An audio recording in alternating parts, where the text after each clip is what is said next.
You're going to do that every time, huh? Welcome to the LeafCast, a first-time reader live stream show based on the epic fantasy series of Wheel of Time by Robert Jordan. I am Ryan, and I'm currently singing to my wood. And I am Ryan's brother Dan, and Maureen's nice at me. And we are the Way of the Leaf, and this is the LeafCast. We're the LeafCast. Right. Episode 29, and it looks like we have a friend with us. We have our new friend with us again. Say hi to friend. Sorry, boys. Was I a bit premature? Was I meant to? I can take me off. Take me off. Yeah, no, great. A man of your age, I would. Oh, wow. Oh, there he goes. I kind of think he's been accused of that his whole life. Greg cannot be within 300 dare you yards. suggest I arrived too soon as a standard thing? That's what you call it, arriving. I told you that in confidence. Honey, Good to see I'm you. arriving. It's good to see you, lad. How are we doing, young gentlemen? It's better to see you. Good. Hello, Ryan. How are you, my man? I'm doing sweller than a wave on the beach. Sweller. I will overlook your poor use of English there. Look at this grammar. I mean, he actually is old enough to perhaps actually be a grammar Nazi. I was around when the dictionary was invented. Nice. All right, let's just tell I everyone. wrote page 73. So, Gray came in with a team of lawyers for his contract negotiations. He somehow was able to negotiate into his contract that he can correct me on my grammar at any moment. That works. Yeah, it's legal, Ryan. And I have do to too just much. grin and bear it. So has everyone been kind of staying warm? Gosh darn it. It's been cold this week. I hope everyone who's watching now, everyone who's in our world is kind of staying safe. And gosh, I hope that pipes are repaired soon and stuff. There's some pretty gruesome pictures of just houses being completely destroyed by flooded pipes or frozen pipes. I wish I was in Cancun, man. I'm just gonna. Yeah, I had to go to the hospital for that actually. For what? But I came out pipe? okay. Yes, well, yes, yeah. My pipes broke. Oh no. But yeah, and also everyone in the audience, if you are like just on a generator right now and you're using your electricity to watch us, kudos. Yeah. Kudos, thanks. Good use of your life-saving electricity. Yes, thank you. That's what Wi-Fi is for puppet. You know what? Get your mind off of the cold. Wrap yourself in another blanket. Boil some snow to flush your toilet, and watch some puppets. As your foot's turning black, we're here to help you take your mind off of things. Right. I can't feel my extremities. I haven't felt my toes in about 20 years, but that's because I can't bend down to reach them. Oh, I bet you have pretty feet, though, right? Oh, they're fucking gorgeous, young man, I tell you. Yeah, I would imagine. I get a petty every week. Well, outside of COVID. Oh, I heard you're your gated community's foot model, correct? Ryan, why must you share all these secrets? You know what? I would be proud of it. That was in my contract. Be proud, Gray. Oh, okay. You and your contracts, right? Why are you signing so many contracts? You're contractually obligated to do a whole bunch of things. Man. New contract. All right, so we have a great show ahead, guys. Todd is back. We thought we'd just take those 15 minutes he needs to get ready, which usually includes him doing a lot of push-ups, sit-ups, planking. Lots of planking, yeah. And alternately drinking beer between revs. So he's ultimately ready and primed. He's also just going to be finishing up the book, typically right at the last second. We're going to hit him with a surprise rendition of modern day sword forms. So we introduced this on Sunday. This is an improv miracle that came out of left field. We're going to run with it because we encounter some great sword form action this chapters. So when that comes up, we're going to hit up the chat for some settings. We want settings for us to do our sword form battles. It seemed to work out better when we actually had controlled settings. I think Lesby Nerdy came in and killed it when she and Dan battled in a supermarket. So think of your creative settings for us to use for our modern day sword form competition with Todd. Todd has no idea this is coming his way. I hope he's not listening. Let's see. I just got a text. Are you talking to the dog, Ray? So send me an invite, please. Todd is ready. I sent him an invite, Ryan. Send the invite. Todd has finished, apparently. Oh, right. So in the meantime, let me ask you, Gray, what does polio feel like? Polio feels like pulling the wrong things apart. Okay. It's like the taint, but like everywhere. It's just like everything is just coming apart at the seams. Like, have you ever lost your stuffing, young man? Okay. That is how I describe polio. Okay. Good. Ryan doesn't have legs. Touche. And he has very little arms. He has very little arms. Yeah. But we don't tell anyone that. Yeah. You only between Thursday and Thursday. Yes. All right. So soon enough, our friend Todd is going to join us. We're going to get into these 3 chapters. Thank you guys for joining our show. This Sunday, we have a rather packed crowd for our tavern talk. Oh, it's gonna be, yeah. We got the band is back. The band is in. We're gonna jam. We're gonna be like who is it? Like Dave Matthews Band, like 12 people on stage. We're like the Dead at Woodstock, man. We're like the Allman Brothers meeting Leonard Skinner and jamming off. We're jamming. It's gonna be. It'll look like a cabinet meeting in the old Trump administration. Year 1. Wow. Sounds like a party. Just people taking each other out at the knees, trying to battle for position. Wait. Just like Game of Thrones style, Dad, like positioning. How does he know screen. people are taking themselves out at the knees when he is kneeless? Well, Ryan doesn't have legs, so he just assumes that everyone is just losing their legs over shit. Oh, right. Yeah. Right. Yeah. You got legs, right? You got a matching slacks for that suit.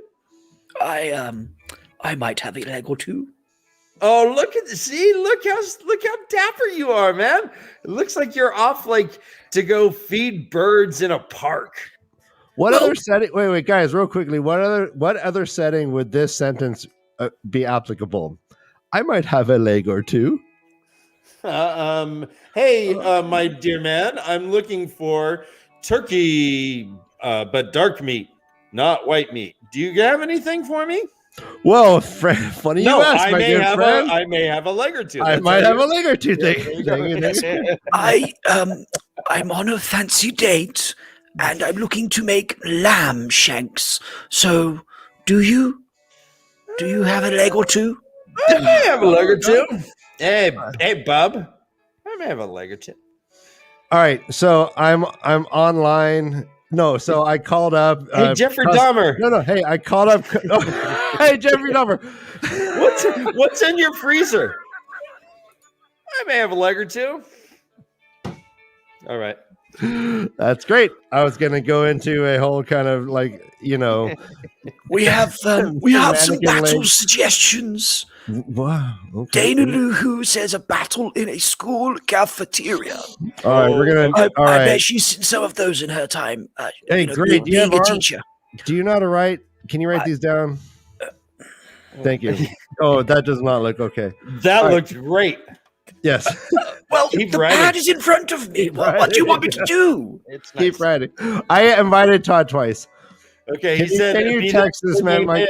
Be there in a minute! Exclamation point. Oh man! See, that's a California man right there. We have Bill V, or is that Bill V? All right, Battle Delivery Award. All right, wait, say so. Hey, don't show us because we want. Let's just all improv that shit. Yeah. So, great, collect those. I'll try not to look at the chat from now on. Yep. Let's make this all improv. Yeah. All right. So, God, man, how do you guys all feel about waiting to min? What a dick. Better than a month. It's like he's supposed to have been here a few minutes ago. He's probably been a min late to every date he's ever been on. You know did we start early and then he came late as a result? Just to spite us. So, well, geez, who needs me? If I had a middle finger, I don't know. Don't you guys do 2 fingers? The queen. Oh, 2 finger. Ryan, do you see the backstage area? Can you see the backstage area? Guys, ladies and gentlemen at home, quietly applaud for this motherfucker named Tom.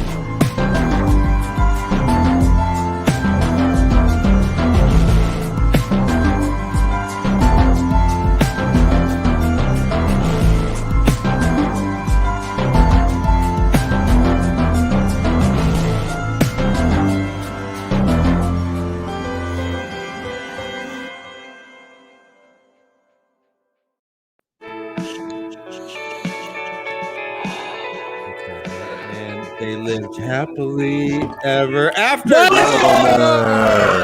Wow, what a thespian. Just holding out for tension and release. God, You like that? I I haven't do seen like you. tension and release. You know that, Todd. I have not seen All you too well. in 2 weeks, and holy cow, Todd, you have a glow about you. You seem refreshed. You seem I do. energized. You seem a whole new man. This is great. Dude, You I feeling feel good? great, man. Yeah, I feel awesome. Vacation was needed. Got to surf. Yeah, it's great, man. Hang out with the family. Check out some tide pools. Did you shred the gnar? Dude, I did. I was You, shredding did- gnar. Did you get tubular? I got some tubes. Yeah, bro. You got some tasty waves? I got some delicious waves, some No, nuggets. actually, surfing in Santa Cruz is a thing. That water is cold, but there is a well-known break that is pretty famous out there that does produce some pretty good waves. Oh, they got waves all over the steamer? place. Yeah, Is it Steamer's Lane? No, I mean it. Steamer Lane. See? Yeah, God that's- damn it, that's- I'm fucking good. Yeah, that's on the west side. And then I was on the east side at Pleasure Point. I thought Steamer Lane is like what you do, and then you throw that shit in the washing machine. Yeah, someone look up Steamer's Lane in Urban Dictionary for us, please. Yeah, that could mean a lot of things. Yeah. Let's just put up the not safe for children banner, shall we? Yeah. Hey, Todd. Goes without saying. Yes, Todd, gentlemen. I love you. I'm glad you're back. I want to jump into these chapters. We've been kicking dirt around for 15 minutes waiting for you to show up with the basketball so we can play some game. Man, sorry, dude. I got caught up. Dana Lou Who says we missed you, Todd, with blue hearts. I hope she's feeling okay. Blue hearts. That looks painful. I think you should see a doctor if you have blue heart syndrome. That's actually anatomically correct. Did you know that your blood appears blue and it's only through oxygen that... Okay, sorry. That's me as a That's seventh like- grader. No, it's a reference to Blue Aja, I think. Right? The Blue I thought you were Aja going to say hearts. Bluey Armstrong. Blue. No, it's Dana Lou Who Blue. All right, so great. let's jump right in. Let's Yeah, sorry I was late, man. sweat. I got caught up, dude. I got caught up with some green Ajas, dude. You are awesome. I'm glad you're here, and I do want to respect your time at the end. So let's go ahead and jump right into this because these are some pretty badass chapters. Totally. Chapter 13 is called From Stone to Stone, and Rand pretty much wakes up and he's like, "Huh, this is weird. Everything's a little weird." And he looks around. He's like, "Oh no, no one's there except for Huron and Loyal." And so he's all, "Oh, guys, wake up! Oh, fuck, it didn't work. Oh God, it's okay." Hold, wait. He's like, I "Guys, command guys, thee to wait. guys, Wake up, it's time to wake up. There we go. That was Rand. Also, no, Rand got a little more agitated. What else did he do? Oh, do we have that one? Wake up! Oh no, that one wouldn't load in. Okay. So yeah, That one was so too Rand. big. Oh, okay, sorry. So Rand was like, "Hey guys, wake up! We're really kind of fucked. Wake up!" Wakes everyone up. He's like, "Please tell me I'm dreaming. Please tell me I'm dreaming." Turns out, nope. They pinch him once, twice, 3 times a lady. No, they don't pinch him, but they say, "No, man." They say, "Nope. I don't know what's going on. And Loyal is kind of looking. He's like, "Oh, you see this 10-foot stone that's here? That's all totally intricately carved and stuff. That's probably the same stone I commented on." Yeah, what do you know? What do you know? I think that's the same stone we went to sleep besides. And he's like, I think I know what this is. And he seems pretty bummed. Rand's like, bummed. no, that can't be the same stone. That was a tiny little stone. This is a big giant stone. No, God, please, no. Yeah. Yeah.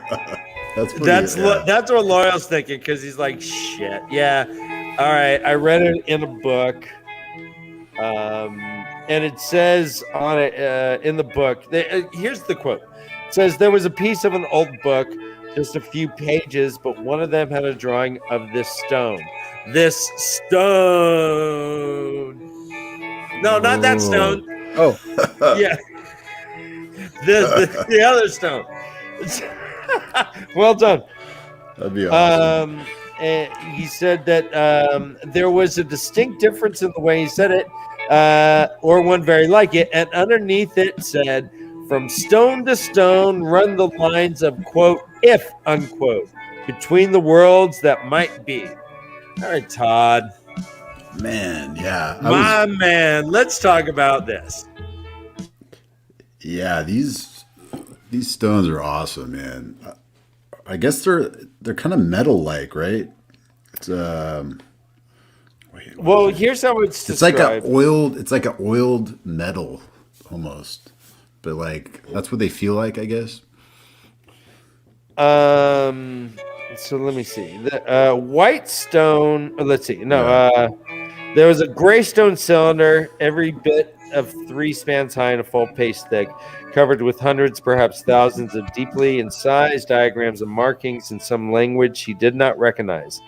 And white stone paved the bottom of the hollow, so it was all like concreted out. It looked like, as level as the rim in concentric rings of different colors. So, yeah. So it doesn't really say it's oiled right there that I'm reading. Oh yeah, he says it. He says it later.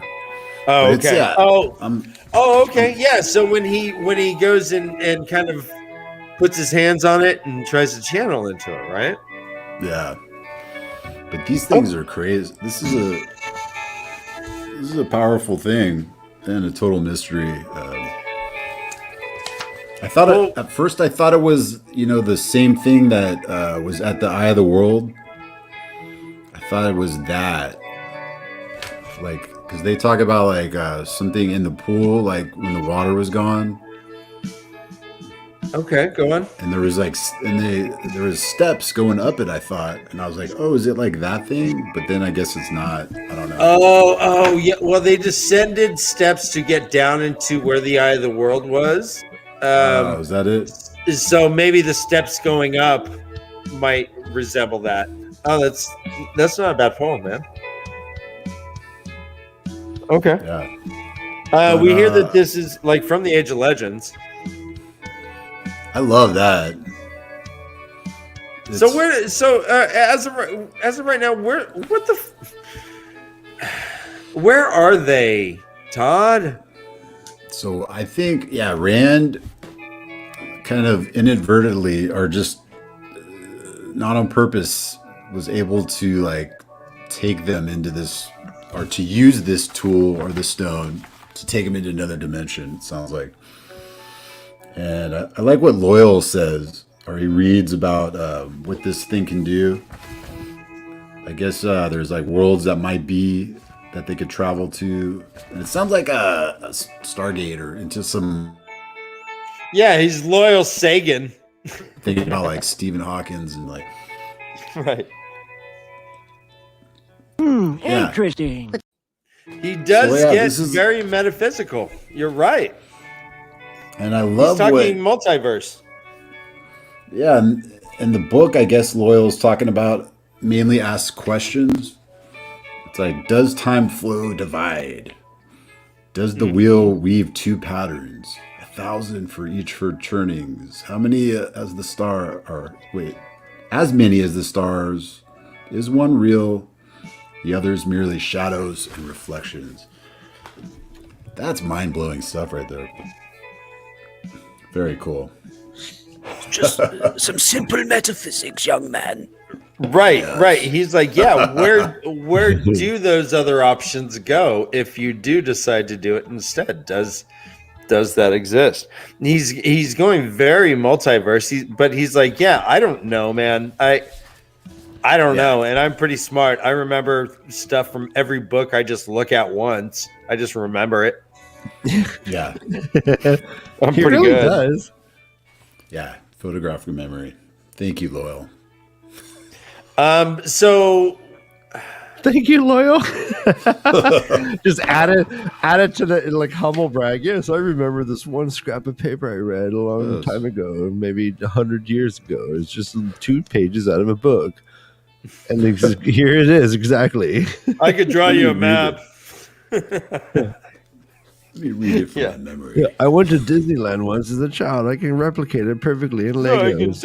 I get lost at Disneyland still.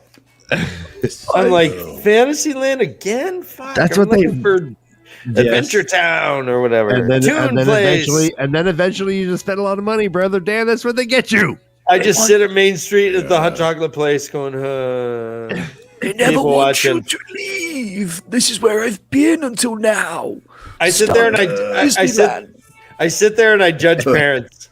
I'm like, come on, you're at the happiest place on earth. Quit dragging your screaming child so angrily, would you?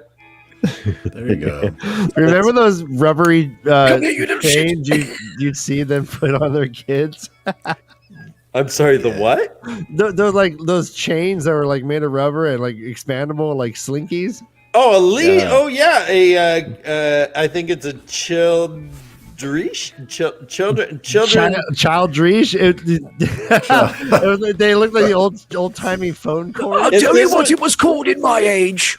Slavery. It's called a chain gang. Yeah. And that's bad. Just a, There is a Yes, the spoiler way to answer leave. too. is against slavery. Yes. So All I right. don't think I got to meet our companion here. Is this what happened to Rob? They are rather rude, these two, aren't they, Todd? They don't tend to introduce people. No manners. No manners. My This name is is- Gray. This is our dad. Very nice to meet you. Yeah, that's Great. not bad. Pleasure. He is not acknowledged, but we all have the heart tattoo. Yeah, he won't accept it because he doesn't want to give us alimony. Ryan, Yeah. Ryan won't admit it, and Dan's obsessed with it. And I will neither confirm nor deny. I don't want to give up my summer home in the Virgin Islands. We sat him down and we said, Father. Let's be honest. I don't want to give up my Virgin Island, Daniel, not the summer home there. All right, so yeah, we sat him down and we said, Gray, Gray with an A. Are Yeah, you oh, our yes. father? And he said,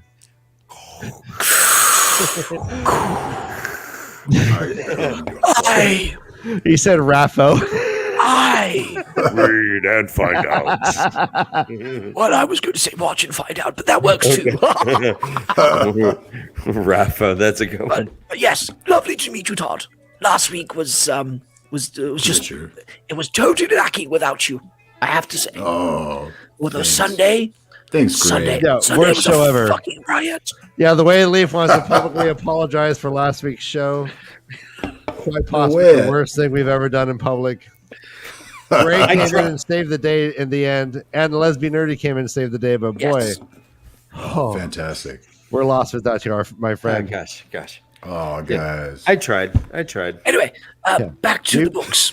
We promise next time Todd's not here, we will just go bowling and live stream that. That would be way more fun to watch than what we try to do. By the way, psychically, I can feel Dana in chat just saying. Focus, motherfucker! Focus! So I think we should get back to the chapter. Let's I go. think she's appreciating the apology. So loyal is aware of these stones. There was only a couple pages in an old torn up book. I guess he's just reading torn up pages. Highly dissatisfying way of reading. I bet you it ended not even on a period. And he's like, the way to use the stones are. No, and he didn't have the next page. So, but he knows that there, or at least he read that there is a good many of these stones about. There's the quote, there are supposed to be a good many of these stones. So, well done, Brother Dan. Yeah. Thank you. Like the Rolling Stones will never go away. You can always rest assured. Oh, how funny. You always rest assured they're going to come around the next year. Yep. That if you stop me up. What? If you stop me up. What does that mean anyway? Stop me up. Start me up. Start. Then I'll never. If you start. It's British though. So you got you start me up. All right, guys, I'm going to get controversial right now. I think the song's called "If You Start Me Up." I'm getting controversial. I think I hate the Rolling Stones. I think you just don't know them. And Janie crying is one of the worst songs ever. Oh my gosh, you made the classic blunder. That's Aerosmith. Yeah, both. They're both bands. dudes with big. They're both Oh, dudes with Genie's big got a mouths. gun. Is there any reason to like either one of those bands? No. Yeah. Yes. I'll change your mind. Yeah. They're doing fine. Yeah, a couple of good.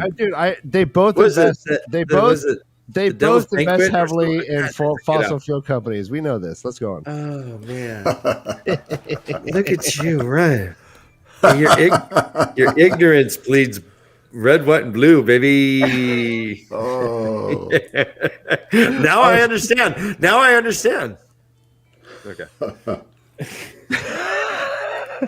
All right, let's start it up. Start it up. All right, so Huron is freaking out. He's like, "Oh, my lord, and Rand's like, "Okay, yeah, all right, by my light and honor, my house and honor. Yeah, I'm only a shepherd, but sure, call me lord. That's fine. We'll get you home." He's like, that a boy. Thanks, my lord. He's like, "Yeah, you got it, bud." Gotcha, bro.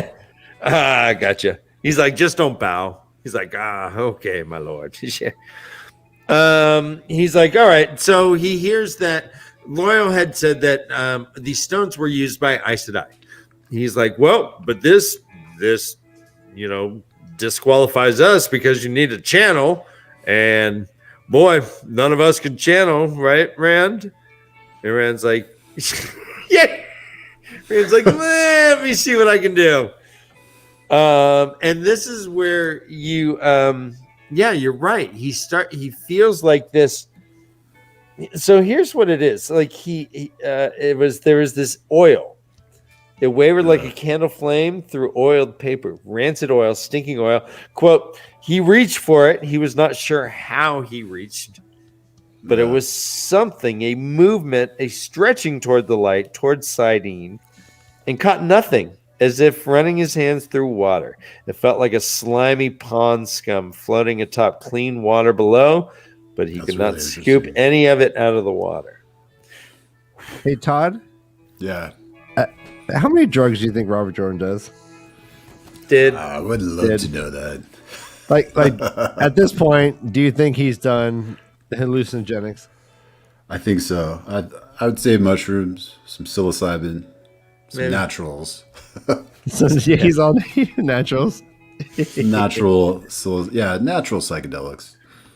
I would say mushrooms. Because they drug test in the army, but a lot of army vets do hallucinogenics because they don't come up in drug tests. I know this. I won't tell you why.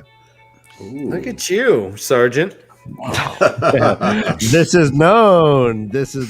I think Robert Facts. Jordan was a fucking psychonaut. Google that shit. Maybe second. Maybe he went heroic. He's went on a several heroes journey, and he broke barriers of perceptions. I think he blesses us all with his knowledge. So Rand here Through does. oil. Rand here just focuses. He's having a hard time. Agreed. It says desperately. He tries to do it. He tries to channel. He has the void. He's like, the void. Boom! Quote, the void shattered into 1,000 razor shards, slicing his mind. End quote. Yeah, he just got sounds like He said that never happened before. Quote, Dude, when the that was- void went, it went like a pricked bubble, just gone in a Yeah. twinkling, never broken like glass. His head just Crazy. thoughts. Yeah. Oh man, yeah. Have you ever I felt like- that? Yeah, there's been like some trips where like some shroom trips, like Go where on. the peak just wasn't like it usually is. Yes. It didn't work the way it did, and like, oh wait, I'm in some other thought bubble that Yeah, and then you're starting to wanna question be. whether things shit was laced. right. And you go, I hope I don't get scared. Oh no, now I'm scared. right. Is that you being scared, Brother Dan, right there? Yeah. You're paralyzed with fear? I'm watching a ceiling fan. Oh my god. Yeah. And like, oh goodness gracious. So distracted right now. I so wish I Dude. could read your mind. Brother Dan, narrate what's going on for you right now. Oh, You he's look in the like you've been void. watching Twin Peaks reruns for 2 days straight. Yeah, he's in the void. It's about to shatter. It all starts with a Oh, he's coming body back. dead wrapped in plastic. Boys, it all starts with the body dead wrapped in plastic. Laura Damn. Palmer. Wrapped in plastic. All right, so Rand Great, thank you. gets all That bong was wong helpful. wong. Once he kind of like straightens out, I imagine his head like stopped, but his eyeballs still went. But Kieran's still looking all expectant, and he's like, "Well, all right, Yeah. I tried. Oh, there's other stones, right? Yeah, we can. We'll have to find another stone, I guess, and maybe just try that." And he's like, "Well," Kieran's like, "Well, why don't we just follow the dark friends?" He's like, "Wait, what the fuck? Like- What are you talking about?" What the what? Yeah. What the what? He's like, you can still get the trail? And he's like, yeah. He says, quote, I don't understand it, my lord, but last night I could have sworn the trail went right on by the hollow back where we were. Well, if it's in the same place now, but here and fainter, like I said, not old, not faint like that, but I don't know, Lord Rand, except that it's there. So crazy. What? All right, Todd. Yeah, So define crazy. Let's go, baby. so 5150. this is like a gate into this stone is a gateway into the multiverse. Everything's there, but slightly different, and even smells like I guess transfer somehow. And Huron's like picking it up. Totally. It's amazing. Well No, done, it's Ray. crazy. So that means like the multiverses are on top of each other, or they're somehow intertwined. So that's crazy right there. That's amazing. Wow. Okay. My mind just kind of went. Okay, so let's talk a little bit more. So we have these stones that Loyal says that he is aware that they were active during the Age of Legends, which This was is good, yeah. which was many thousands of years ago. These stones exist where they are standing now. However, Huron is still able to smell this, the trail. So they didn't go back in time at all. Wait. Yeah, it's like it's in a present. There's like a continuum, and all these verses are happening all at once. Well, why did these Awesome. stones get to be all like busted up and like nubbed down to like little tooth stones? I mean, do you have any thoughts on Well, why? they're so old because like Loyal, he brings up that they're like older than the Age of Legends. Loyal, he's like, oh wait, they're older than the Age of Legends. Right, but where they're at, I said they're full sized, and that is a Oh, right. present day universe per se, Totally. right? right? I mean, Right. they just kind of went parallel, right? Is that what we're thinking? Yeah, in this other dimension, the stones look different. Just Yeah. like how the hollow changes. Yeah. The hollow has like cement now. And then it's kind of pale too. There's like a paleness to this world. Well, yeah, the whole world seems pastel and misty, Yeah. even though there's no mist. And when they go ahead. Oh, for a second, I thought they went into, like, initially when I was reading this, I was like, wait, did they go into the dream state? You know, the Balsamon dream state that Rand gets sucked up into. But then the other people were with them, and I was like, oh no. But then I thought they went into a way, you know, like one of the waves. Mm-hmm. I was like, but then that's not the case. This is like a different, older technology. So this wasn't, you don't think this was a trap? This was just Rand inadvertently channeling them into there? That's what I'm thinking. Okay. But then later on in the chapters, I did start thinking differently. But we won't get there. We won't talk about that yet. Okay. Well, I just love the fact that these are older. I love the fact that these are older than the Age of Legends. And then Rand was like, well, maybe the people that used these and built these didn't use the one power. It was like older than the one power. And that was like awesome. I love that. Well, Tell me more. We do have the steps that have the Aja colors. Yes. that makes me that tripped me out too. It's like, why do they have the Aja colors, but they're older than the Age of Legends? Right. Robert Jordan, what are you doing to me? Right. Like, I love it. It's so awesome. Gray, what was the Age of Legends like? The Age of Legends was a very magical time. Did you get milk delivered to your doorstep? It comes in glass bottle. In fact, Meatsack, at the break, Meatsack, why don't you get one of said glass bottles, and I can demonstrate to these younglings. Nice. Okay. I can't wait. So yeah, you're right. It was amazing. Thank you for being concerned about my past, my history. Yeah, you know, you're canon. I think this is going to be a fun little thing to play with. So, you're right. This world is weird.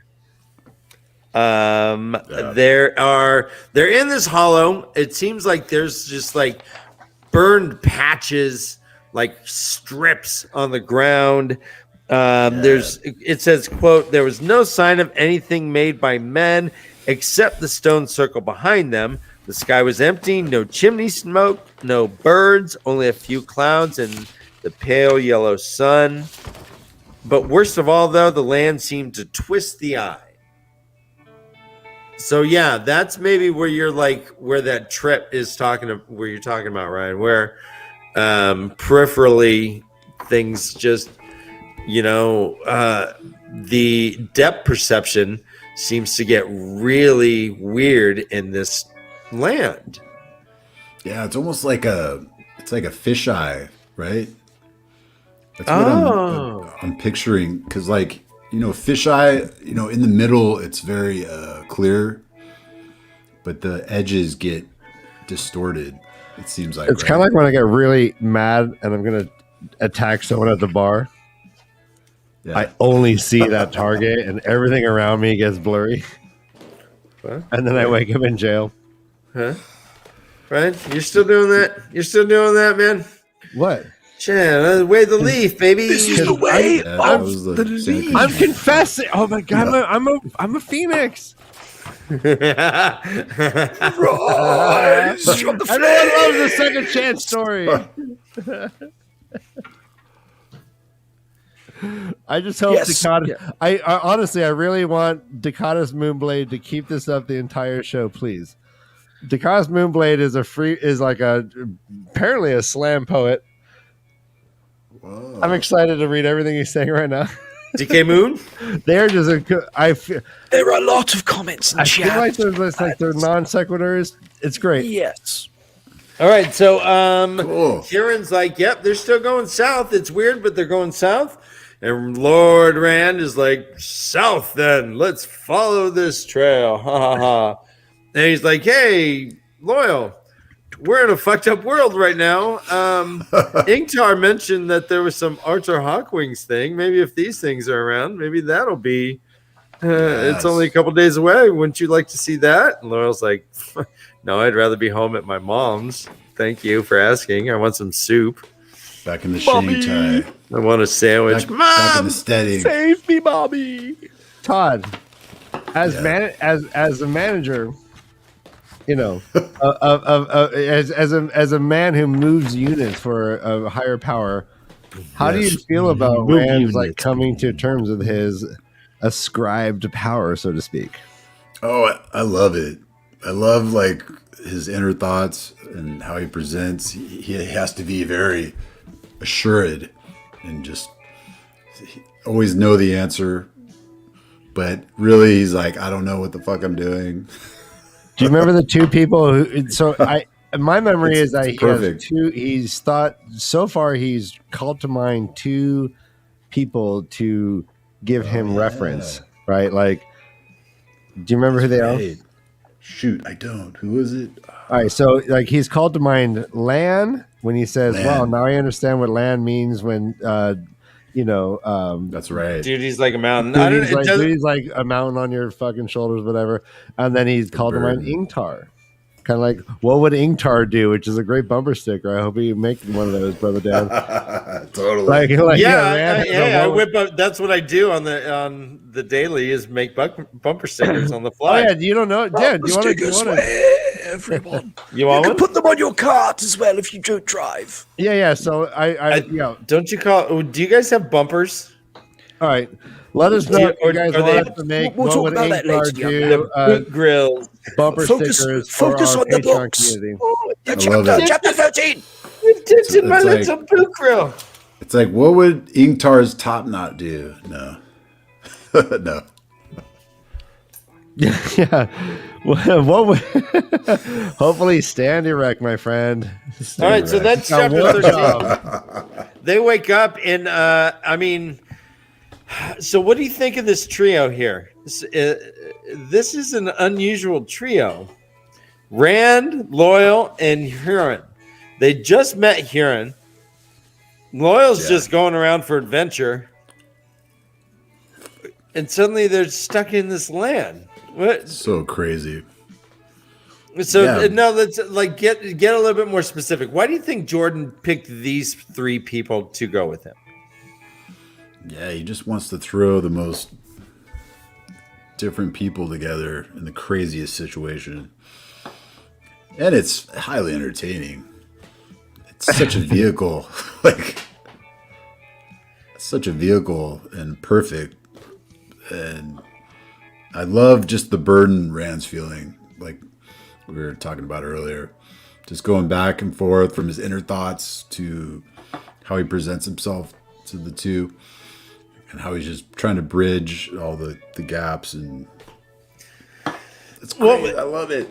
Well, there's this other aspect that honestly, Matt was a dick the last chapter.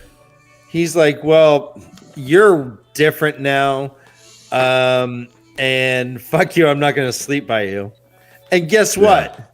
The people that slept by him, get yoinked off into a new realm. He's kind of right. Matt was right. Yeah. To get about yoinking? What just happened? No, Matt. Matt decided not to sleep next to Rand because Rand was dangerous to sleep next to, and the two people that slept next to Rand get yoinked away. You're right. Okay, yeah. Yep. And that left him That's right. unyoinked. That's right. Yeah. So everyone else is Yoinkers in the yoinkless, and Loyal's like, I got yoinked, and Huron's like, it smells like a fucking yoink, And Rand's like, I didn't mean to yoink. I know, I'm but sorry. like, just let's explore that a little bit more. Yeah. Like if Rand needed Matt to be there with him, would Matt have been able to sleep away from him, or would Matt have like been somehow? He just he slides over. He's like, how did I wake up over here? Wow. Good question. Good question. It's like that camp counselor that everyone hates that they put on a raft and send him out into the middle of the lake while he's sleeping in a sleeping bag, and he wakes up and he's in the middle of the lake. It's so great. And he goes again, and he's like, "Whoa, you kids!" He stands up and shakes his fist, but then it gets all raggedy and he comically dives in. Yeah, and then you hear the trombone go. Wah, wah. But then there's sharks, and he actually dies. He was 2 weeks from vacation, and his wife was pregnant that day. Was supposed to give birth. It was more tragic. I prefer you not to laugh. It was a very tragic situation. He left behind quintuplets, 2-year-old quintuplets. Yeah. His wife. Yeah, I mean, what is she gonna do? She's not a camp counselor. Yeah, and guess what that camp's name was? Oh my gosh! Camp, you're gonna drown. Gray is quite the thespian. Like everyone, yeah. All right, so here, no, don't. You can't get away with that, Dan. Wait, first off, one at a time. Wait, Gray, Camp, you're gonna drown. Todd, I love you. Fucking, narrating Gray's actions. Brother Dan, what did you say? What was the name of the camp you just said? Camp, you're gonna drown. Camp, you're gonna drown. All right, moving on. Maybe I should have asked you. Yeah, come on. Yeah, that was awesome. I mean, you had so much time to amend that, Dan. I gave you 30 seconds to amend that joke, and you're like, nope, sticking with it. No. I thought you didn't hear it the whole time. That was like a triple down. Camp, you're gonna drown. All right. What, is Dan okay? Yeah. I'm on top of the world, baby. Guys, everyone, thanks for joining us. This is great. These chapters are great. There are 2 Rand chapters, but in between we get a heavy parent chapter called Wolf Brother. Let's just jump right into it, guys. Wolf Brother. We get I don't know if you guys ever watched the Super Friends back in the day. It was a cartoon, but there was the Hall of Justice and the Legion of Doom, right? Yes. And so it would be like, so Superman would be talking to Batman. He's like, "Hey, Batman, we're gonna fly over Gotham." Oh, you don't fly. Okay, me and what? I'm gonna fly over Gotham and just check out things. And then it would go, "Meanwhile, at the Legion of Doom." Yes. And it would be like, "Yeah, we're gonna get Gotham. No one's gonna fly over." Anyways, we're gonna kidnap the Wonder Twins. What? Wonder Twins? Oh no! Yep. Did it ever say? Meanwhile, back at the ranch, Santa Barbara, that is. It might have. Oh wow! So yeah, this was a meanwhile. Ingtar's like, what? No, Dude, his top knot is pissed. The top knot is like, No, Ingtar is Michael Scott. I imagine his Ingtar's top knot is like Marge's hair. No, God! No, God, please, no! No! No! Totally. It goes back and forth. Everyone else is, and then he's No, God! No, God! just like that. So he is. Thank you. That was well done, Gray. Thank you. Good mix. Mixed by DJ Gray. Ryan assisted at the beginning. I must say. Okay. So we have and Matt's like, I don't know, maybe he ran away. And Ingtar's like, What the fuck are you talking about? You think that my sniffer and that Ogier and Randall Thor knows his duty? You think they ran away? And Perrin's like, fuck, don't say anything, Matt. And he's like, well, I thought, maybe I don't know, I'm dumb, I guess. Oh shit, actually, no, hold on, guys, cosplay time. Oh. Ooh. Oh yeah, this is season 2. Yeah. My sniffer and your friend and the builder would just leave, said Ingtar. Thank you. That's my Ingtar. Well, we would have been soldier. more organized. You did just disappear for 2 weeks earlier. Eat my shorts. Where were you? I'm wearing trousers. Rumors are Todd thinks you were somewhere very specific. Shut it. Oh yes, All right, so Matt's like, maybe they ran away. I do. Ingtar was like, got all dangerous. He's like, why the fuck would they do that? And he's like, yeah, sorry, I was just kidding. You know what's interesting about this part? Right before that, Talk to me. Perrin. So Perrin sees Matt arguing with himself. Yeah, talk to me. That spoke volumes to me. I think Robert Jordan planted something right there, because he wants you to know that, like, Matt, he's being possessed by, he's still possessed by the Ruby blade, the Shadow Logoth blade. Mm-hmm. And he has the Manshishin power, right? That's connected to it. Okay. From like, Shadow Logoth. like Skeletor, like I have the power. Yes. And Matt is battling. I think he's in a mental battle for his soul. Okay, so that's what the mutterings were about? Yeah, he's arguing with himself, and I think there's a lot there. And I have a theory now. Tell me. Tell us. No one's listening. Tell us. Talk to me, Goose. Talk to me. It goes back tell the to Cloth Brothers. It goes back to Faldera.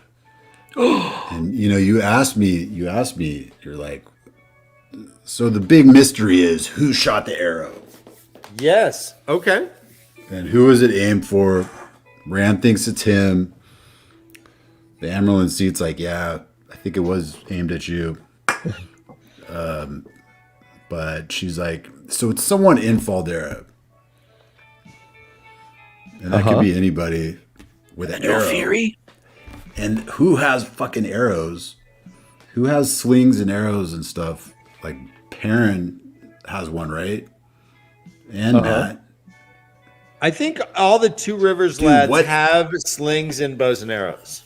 So I'm thinking, this is my theory, this is my hot take. Dude, Matt is being possessed, and he goes into some crazy realm where he's possessed and doesn't know what he's doing. And he's the one that shot, dude, at Rand. Dun dun dun. Yes. Interesting. Dude, Well I done. think that's when I read that, though, Matt arguing with himself, I thought about that, and I was just like, I could be totally wrong, I know, but I love it. No, man, I love it. I love it. Thank you. Now I'm gonna give you a good nodding, knowingly nodding. Yes, no, Yeah. no, The chat's agreeing. Yes, that is a theory. Yes, that There is is a theory. Okay. Yes, They're like- a theory. Interesting. they're like floaty. They're like, here's some floaties, too. No. So Ingtar is like, fuck.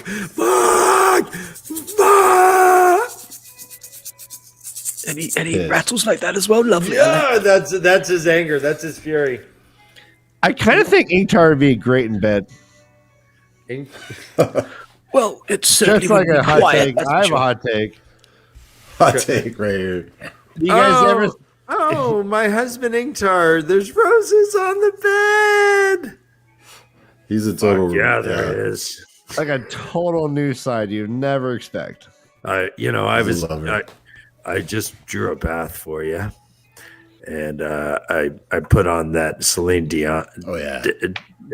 I know you like her. I don't really like her, but I put her on your CD player. Let's get it on. Yeah, I think that Titanic song is kind of overrated. I've told you that before, but I respect your autonomy to choose your own musical taste. And, I actually encourage your happiness. I'm Ingtar, damn it, and I'm here for pleasure. Damn it. I'm here for pleasure. There's your. Holy shit! Dude, That's there's the amazing. bumper sticker right That's there. it right there. I'm Ingtar, damn it. We had a question from chat from MK. I assume this is to you, Todd, not to us. Does he think Matt is going to go mad instead of Rand? Ooh, yeah, I think they'll both go mad in their own ways. Ooh. But no, Who is more in danger? In a more immediate danger? I think Matt is. Because Matt, he's got like a terminal, he's got a deadline, literally. It's like, he's got to get back to that Ruby Blade. It's got a bit of a deadline. Say that deadline. Sorry. A deadline! No pun intended. No pun, yeah. That is, So Ingtar's like, fuck. Yeah. My sniffer's gone. I don't know what to do. I don't know where they went. My sniffer's gone. They've been doing a zigzag thing. I don't know how to predict this. And Perrin's like, well, I think I can help. Maybe everyone's doing their own thing. Even Matt's not even looking at him. So he just kind of closes his eyes, lets go of his thoughts, and reaches out to what he says, quote, feeling for his brothers. He did not like to think of them that way, but they were. He reaches out, and there is contact. He feels them. This is This is wolves that he has never communicated with before, and they're like, what? Wolf brother, quote, Wolf brother, surprise, 2 legs that talks. It goes on. We have heard this comes again. You are long tooth, and then we get this beautiful description of Elias Mentura. Including a steel tooth gleaming in the sunlight as the wolf led the pack in a desperate charge through deep snow toward the deer that would mean life instead of a slow death by starvation, and the deer thrashing to run in powder to their bellies, and the sun glistening on the white until it hurt the eyes, and the wind blowing down the passes, swirling the fine snow like mist, and wolf names were always complex images. So awesome. Yeah. But he recognizes it as Elias. He's like, nope, not me. I know him though. He's my buddy. I know him. Like Santa. I know him. The mouth. No, and then he kind of pushes an image and smell of himself, and instead of the curly-haired, shaggy, buff dude that he threw out there, good 260 lineman, shoulders for days. The tailor's like, I don't have enough tape. Anyways. We hear Perrin's name. They refer to him in the wolf community as young wolf. Yeah, there we go. He's hungry like the wolf. Young wolf. Apparently a diabetic wolf. Give me Jesus some candy. Christ. The way the leaf does not condone feeding your dog like this. Holy Give me crap. some candy. Give me some candy. What is happening right now? I'm a crazy one-armed man. This is Now give me shocking. some candy. Give me some I only do psychedelics on I the don't know if you weekends, remember that. guys. Adam Sandler's. So, we hear that Perrin is referred to as young bull. Guys, real quick, Brother Dan. Talk to me. Decatus Moonblade, dreams are important. I concur. That is the Way of the Leaf's official endorsement. Funny haha, funny queer. Sling blade. Sorry. I don't know. This is Billy Bob. Oh yeah. That movie was awesome, dude. Nice reference. How you gonna walk that one back, Dan? I'm in tar, baby. Oh, We're in it's sensitive. Ingtar. Yeah, totally Ingtar. We would be don't. like, Hey, we like Adam Sandler. Brother Dan! Oh God damn it! That's awesome. and Dakaz Mimble wants to remind you that we remember and forget. Yes. All right, brother Dan. So anything you say that's offensive, they Yep. will both remember and forget. Thank you. There you go. Thank you. That's convenient. My mind might forget, but my body remembers. Well said. Part of his name. Not well said. My God, Jesus, thank. No. Yeah. It was yeah. Of Facetious, course it was. Austin? Yeah. I don't say it when you I'm do gonna it lick right. your face.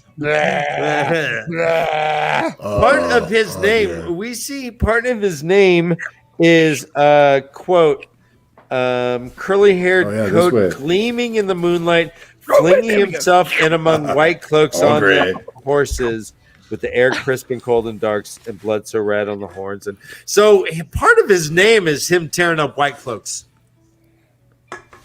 That's yeah. This is what the wolves know him as. Yeah, he's that badass that tore up the white cloaks.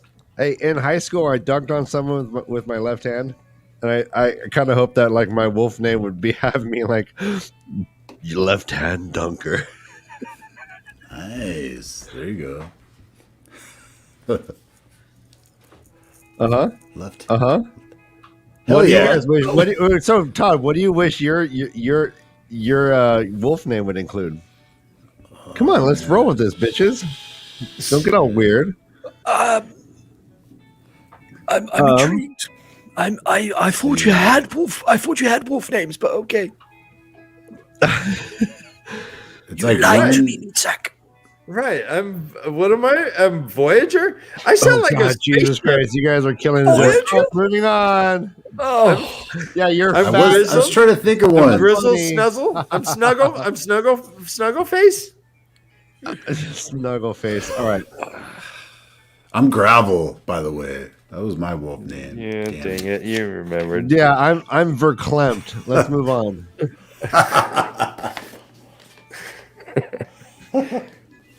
Maybe I don't want to. I'm just kidding. All right. So, carry on with the chapter. That's an order. thank you, sir. Thank you. Thanks, Dad. God, I love you. Not your dad. I do agree with the When name can I Young get a Wolf hug? of Perrin. And Oh, it confirms how like Matt Rand and Matt always thought Perrin had a way with the ladies, you know? So here's what I'm thinking, though. Perrin is 20 years old. 20 years old for a wolf is old. He ain't young. Good. And we're not in wolf years, so Yeah, thank you. I'm here all week. Bye. oh yeah. yeah. How old does a wolf like live? Honestly, 20 years would be like ancient for a wolf. You're good point. Ancient like the wolf. Oh, I didn't think about that. Yeah. Anyways, so he's like, okay, yeah, small talk's over. Yeah, that's me. I need, Perrin only reaches out right now if he needs something, and he's like, I need you, guys, I need you. I don't want to talk to you. Don't text me. Do not DM me. Do not friend me. But I need you this one time only. Hey. Throws out Rand, throws out smell of Loyal, throws out the smell of her, and just tosses it out there. It's like, smell them. They're like, yeah, the last time we saw him was That's last so night. awesome. And they saw him like entering that thing. So the wolves like were aware pretty much exactly where they were as of last night. And then they don't get a smell anymore. So are wolves like creepers? The lurkers. Like, Yeah, it's kind of they're creepy. voyeurs. Are they either the paparazzi or they're very, very inappropriately following these people around? Totally. Wolves are always watching Trump golf from the bushes. Yeah, who knows? Who knows? So, Good form. so here's a weird line I wanted to ask you about. Let's spend 30 minutes on it, Dan. Okay. Just Are you, Challenge accepted, baby. What are you talking about? Let's dissect it. We still have one more chapter. All right, so it says, so Fane had a gross smell. It says, quote, the smell of Fane had made his hair stand on end. Not even Trolloc smelled so foul. He had wanted to rip through the bars of the cell and tear the man apart. And finding that inside him had frightened him more than Fane did.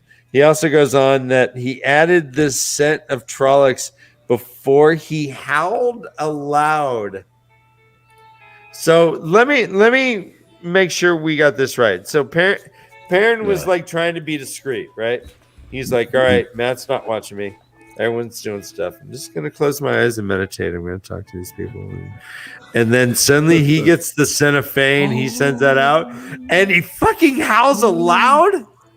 Yep. Yeah. The no one really seems to notice. I mean, now let's really think about that. Well, it says from the. Wait, does he yell out like this? Yeah. And then people were like, and then it says, from the distance came the cries of a wolf pack, and in the hollow, horses stamped and whiskered fearfully. Some of the soldiers fingered their long blade lances and eyed the rim of the hollow uneasily, but so it says inside Perrin's head, it was much worse. He felt the rage. Do you think he howled aloud? It says it. Fuck it. Let me scratch that. Oh. It says he added the scent of Trollocs before he howled aloud. So what? Everyone hears the wolves. No one reacts to Perrin howling. Am I reading that right? Oh, so he masks his howling with their howling? I don't know. Sorry, but everyone notices that wolves are howling, but no one seems to notice that Perrin howled. But he's a ventriloquist. Maybe he just went. Oh. Maybe he's just like, yeah, he's a young bull. He doesn't like really howl. He's like. Oh yes, young bull. Yes. So here's what happened. He wakes up. He's all full howling. Whoa, and then also he looks around and goes, oh. Yeah. You have no howling here, just yawning. Ryan, do you have a question? Yes. No, I was just stretching. Not howling, yawning is another bumper sticker. Well, Ryan can't be scratching. He can't reach, obviously, with those little arms, but yes. Well, that's why my hair is so perfect, and you've been pulling yours out with trichotillomania, my friend. Let's move on. So the hair, the wolf pack is aware of the Trollocs. They're like, hell yeah, we know where these bastards are going. We hate them. We want to kill them. He's like, where'd they go? They sent him images, but he's like able to know that based on their weird things about sun and tree shadows and stuff that they're going south. They don't know direction. Yeah. They don't know east and west and shit. Yeah. But they just want to kill. And even it says, quote, their fury infected him. His lips peeled back in a snarl, and he took a step to join them, run with them in the hunt, in the killing. Hey, Brother Dan, real quick, let's just say hi to More Shady. It's awesome to see new names in chat. I hope you have a good time. Welcome to the madness. If you enjoy this shit, like and subscribe. We do. Matt sees parents snarl, and he's like, "Bro, you okay, bro? What's up, bro?" and then becomes like a total narcissist. He's like, this is all I need. God damn it! First Rand, now you. Am I the only normal dude here? I guess I got some tea I can make you or something. But Jesus, this is weird. He's like, no, Matt, I'm fine. Chill out. And then he walks over to Ingtar and he's like, they're going south. Ingtar's like, I'm screaming at the sky and what? They're going south? How do you know? Perrin's like, Ray has more hair. What the hell? Wolves told me. Nothing has changed. I don't know what you're talking about. Let's focus on the chapter. Oh my! Do you not like my luscious locks? I've had them for ages. I just had them swept. I just had them swept back. Okay, so I swept them forward so Brian can shut the fuck up. That's like your Tinder profile. I'm on Bumble actually. Captain Comb Over. Let's go. Well, how about farmersonly.com? Do you have Farmers Only in the UK? Well, yes, but I'm not a farmer. Well, no, it's okay. But those farmer girls, man, they'll do whatever you want. Oh well, They shovel pig shit. They milk cows. Man, do you want to roll in the Are those hay? sword forms, Dan? They'll do whatever they want.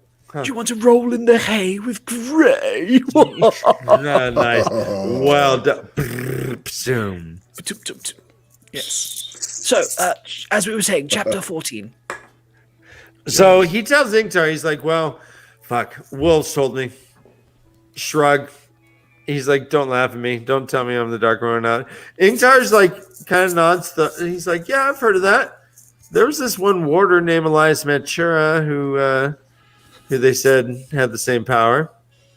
Small world, this is. Yep. Name drops. They all know each other. All right. Yeah, I went to school in Long Beach, and I couldn't tell you. Yeah, there's some guy who went to Long Beach Poly, Long Beach Millikan, or yeah, I didn't know anyone. I was sheltered, I guess. Maybe Ingtar's not so sheltered. Anyways, he knows Elias. He's like, yeah, I know him. Brother Dan, stay in character. Stay in character. You're Yeah, I'm sorry. Ingtar. You're Ingtar. Embody him. I remember in high school, Feel Ingtar. I was one of 5 who was trying to be the homecoming king. I didn't ask for the nomination, but once I was nominated, I was really excited, right?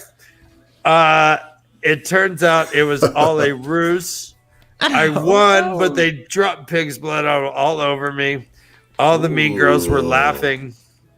I killed them in the Shinarian way. Honor, duty is like a mountain.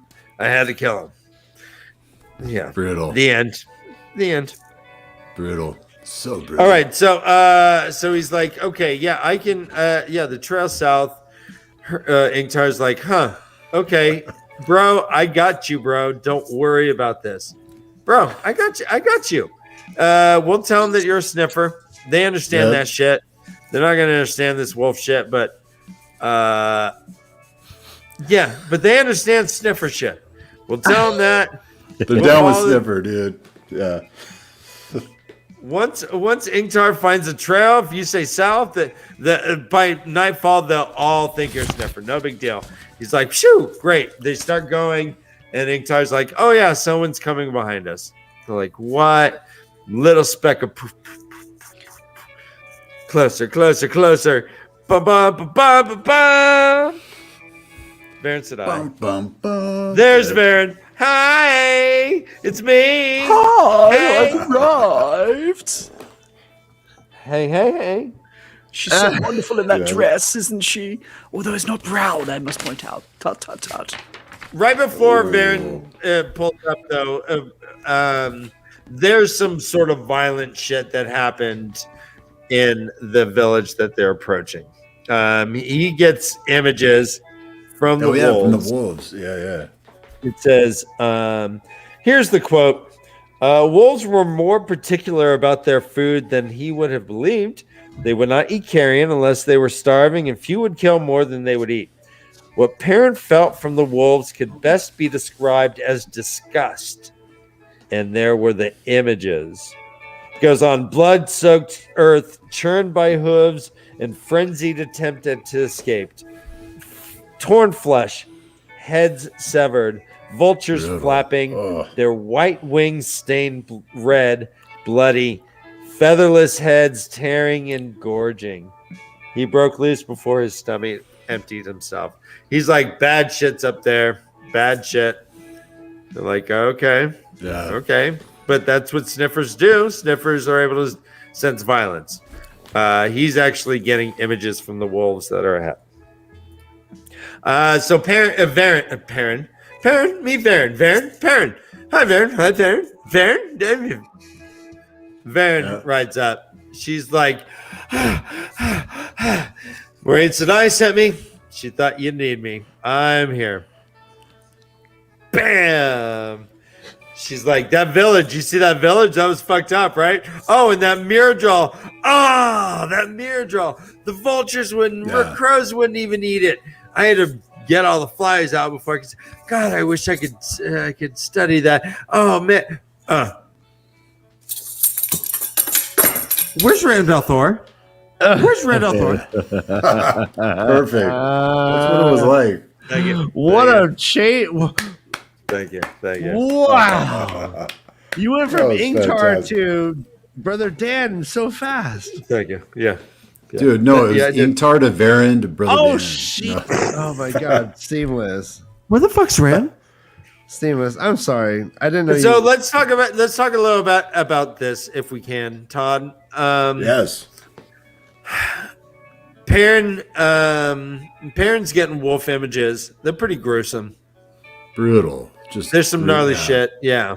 Heads, severed heads, vultures eating the carcasses. Blech.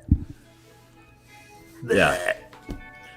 Grody. Just So, terrible. I mean, are you surprised by how gruesome this shit's getting?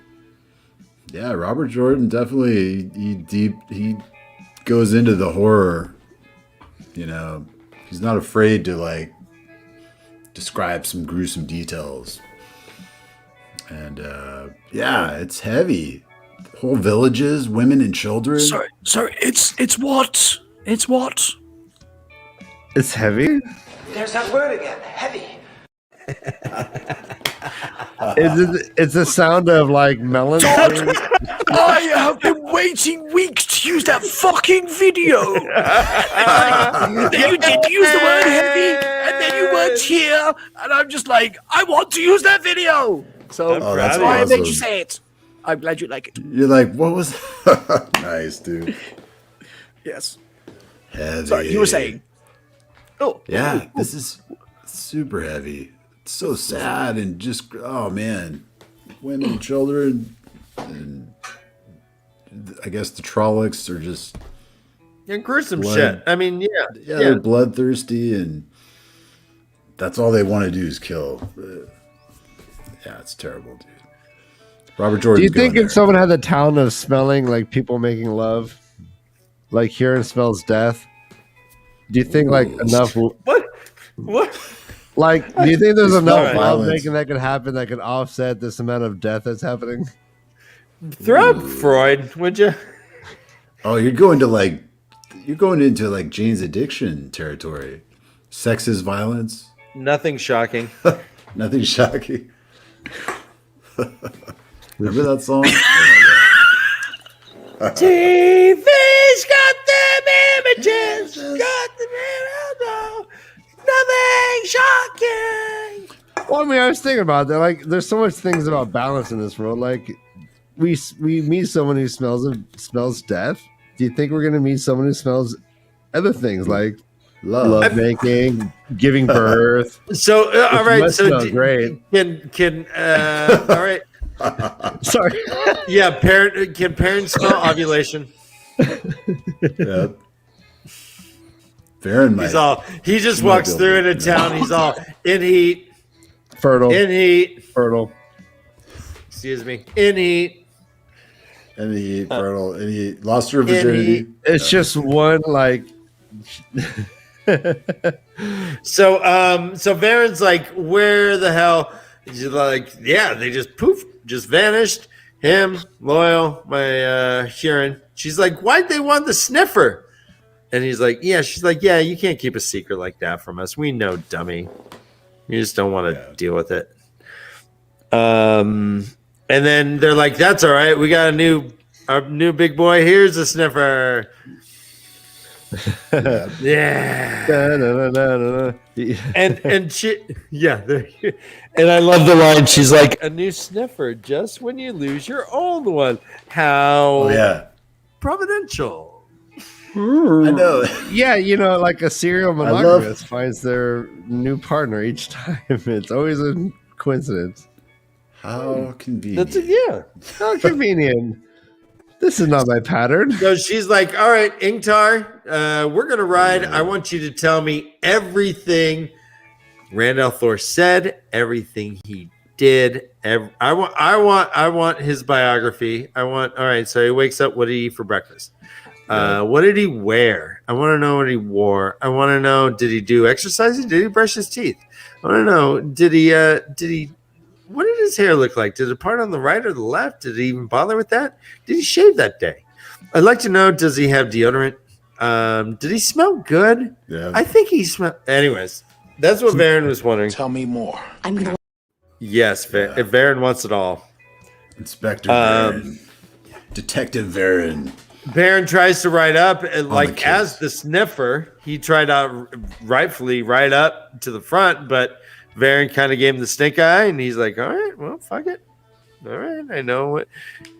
And Matt's like, "Quote: It's Rand she's after." Matt muttered, "Not the horn." And he's like, "Yeah, Rand, wherever you're at, you stay there. It's probably safer than here, man. This is." Varen just added a whole new element to this party.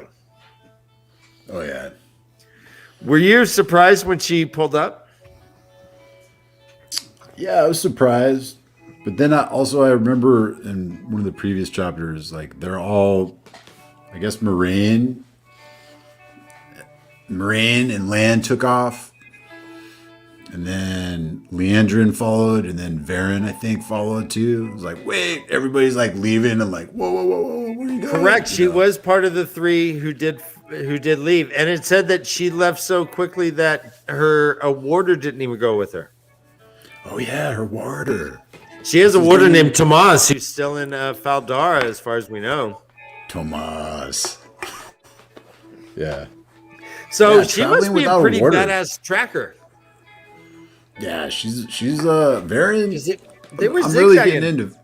I'm getting into Varen, man. She's like she's wily and just hardcore, and just goes out without her warder.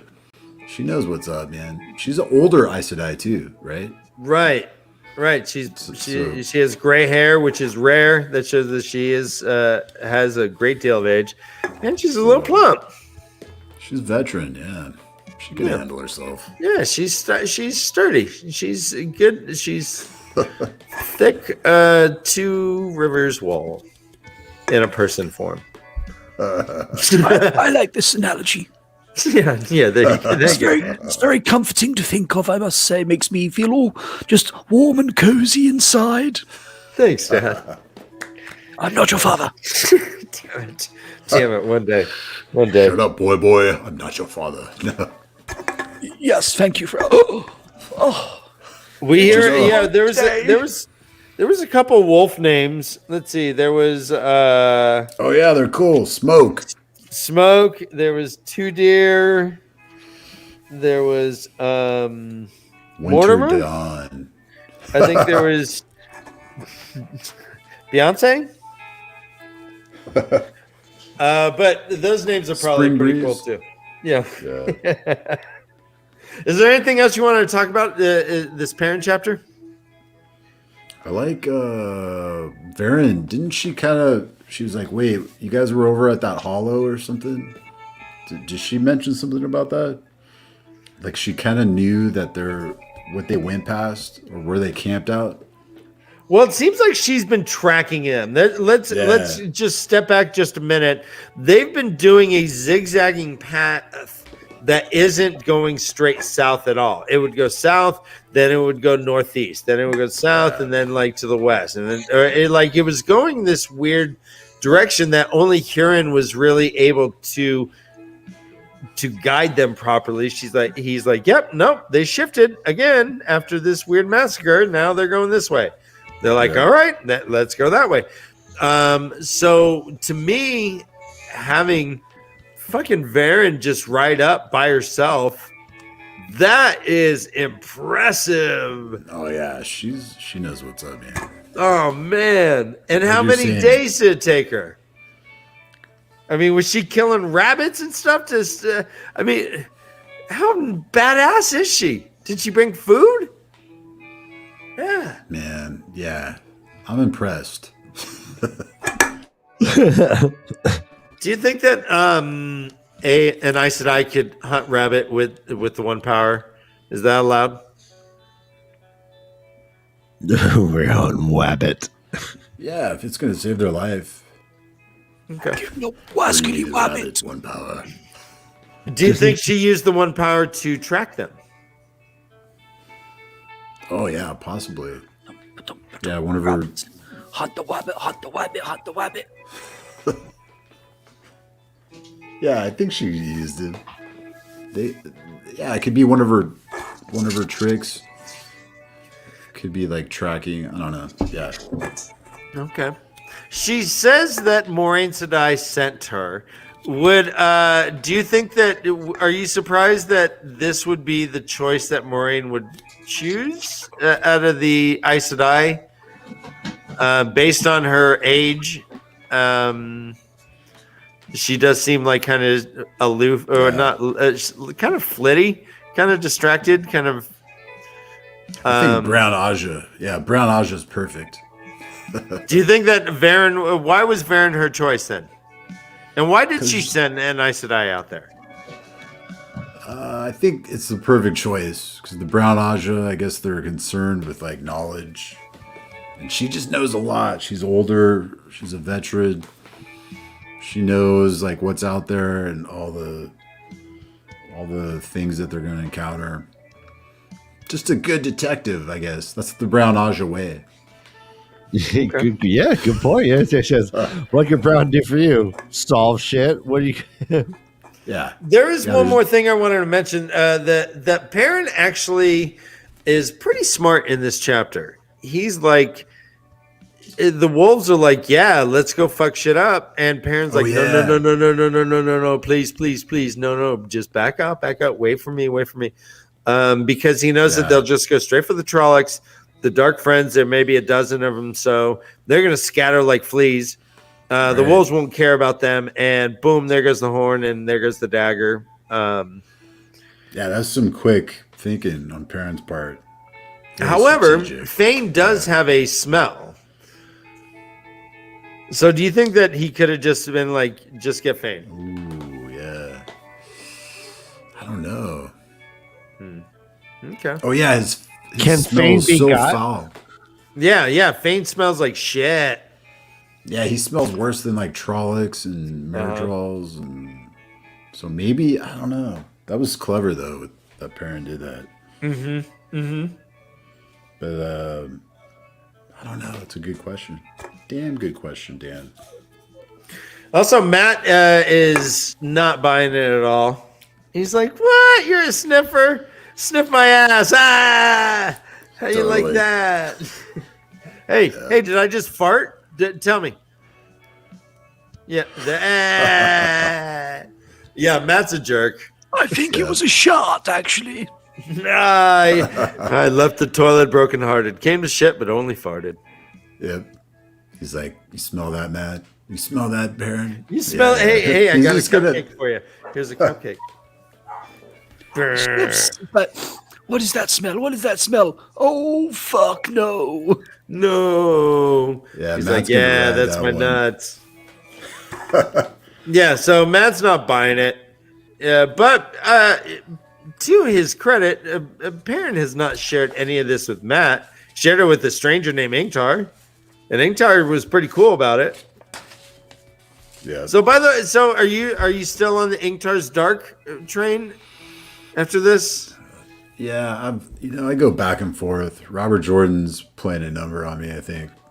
I'm on a dog train. Robert Jordan, I'm on the Dark train.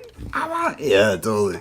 I'm still suspicious of him, but then there's some things as the story goes on. I'm like, oh, he's kind of a solid guy, I think. But then I'm still hesitant, though. I'm still suspicious, just because He's of the solid as whole- shit. Yeah, he does protect Perrin. Yeah, he's solid, and he wants to get the horn and get the dagger for Matt. He's like, but there's that one thing with the Myrddraal where he was faced with it in Faldera, and he said it got away. Like, Yeah, what's that? Well, yep. that's like a thorn in my side with.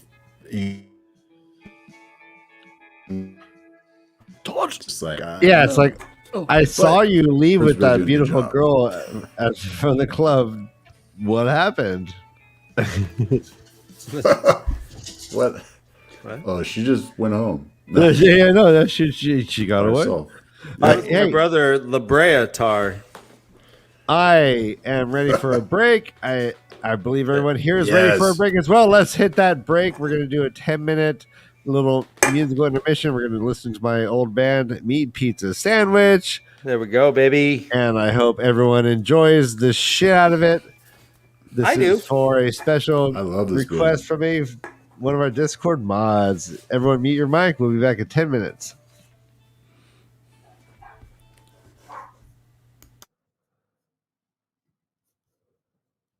Hey, it's me, your favorite hoodie. We need to talk. Hey, hi, I'm a hoodie too. Hey, it's me. What is this shit, Ryan? Hey, Dan, let's do a village.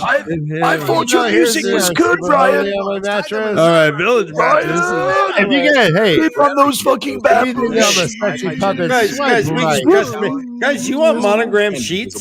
For real, we'll put a monogram on your pillow. When it's We'll put a we gotta monogram sleep on on your those sheet. sheets. We'll put a pillow. Mama, choo.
I don't know how it started. I don't know where he got the plan.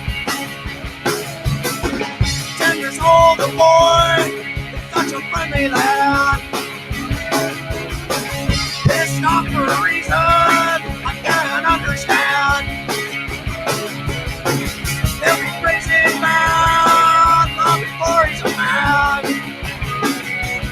He don't care, he don't need you, man, he don't need shit. 13 years old, the heavy metal acid trip.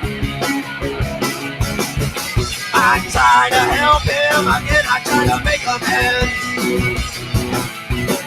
He spits at me and takes off with his fucking friends. It's time to take control. I wanna let it go.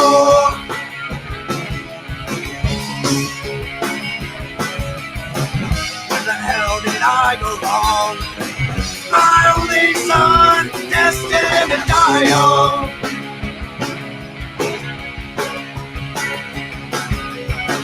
Give him some drugs, separate him from the ground. Solve the problem, now he doesn't scream his out. No lunch money, unless I see you take a pill. You're normal now, a little tired, all is well.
Your friend asks for one of your fries. Just one, I promise. So you say, sure, have a fry, but they take at least 7 fries. I like fries. Because Do you it's like never fries? really Fries are just pretty one delicious. You know, there's a French fries. French fries are something we can all eat. Get all your favorite French items. fries are delicious. They're so delicious. I like French fries with. You ever have it with like mustard and ketchup mixed together? Prices and participation may vary. Yeah, I agree. I like barbecue sauce and mustard together. Ooh, there you go, baby. Mattress Firm's President's Day sale. Oh Jesus, we're not here with Mattress Firm. We're here for Village Mattress. I don't know why we're here on all these commercials. Village Mattress only. Village Mattress. That is where you get your rest. That is where you get your best rest. Now it's very. I shall somewhere over the white bridge. A fade waits for Tom. Oh, there we go.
I am so happy right Fantastic. now.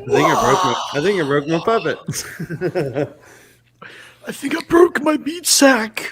Are you okay? My neck. My neck hurts. Head bangers ball. Headbanger. You know what? I'm always glad to headbang with my dad. Great, you're quite a headbanger, I must say. Not your fucking father. All right. We'll see. We'll see. We'll see. Maybe if the IRS take all my money, I will formally adopt you or some bullshit. I thought you said you were super rich. That's if they take all of my money, then I have nothing to lose. Thrash punk is a very good way to describe we that. got called out. Exactly. Yeah. Thrash punk, way more punk than metal, for sure. Yeah, but you could headbang to thrash punk. So, yeah. I think we played, the most people we ever played to was maybe 10 non-real mosh pits. Just more people tripping on the way to the bathroom. People having a great time. A lot of drunk people falling around. What was Ryan? What was one of the names of the dudes at the bar? What was the Big Al. Big Al at the Mediterranean. Yeah. There's Big Al. The Medfly. Big Al took out Fred. Our first show at the Mediterranean, Big Al charged Fred, took him out. Fred fell backwards, spilled his beer all over my head, and then hit his head on our PA head. and actually kind of ruined it a little bit. And then from then on, we were infamous. Sounds like a night at the Mediterranean. More than famous, for sure. Yeah, sounds like a Tuesday. Can we address who is this? Shonai?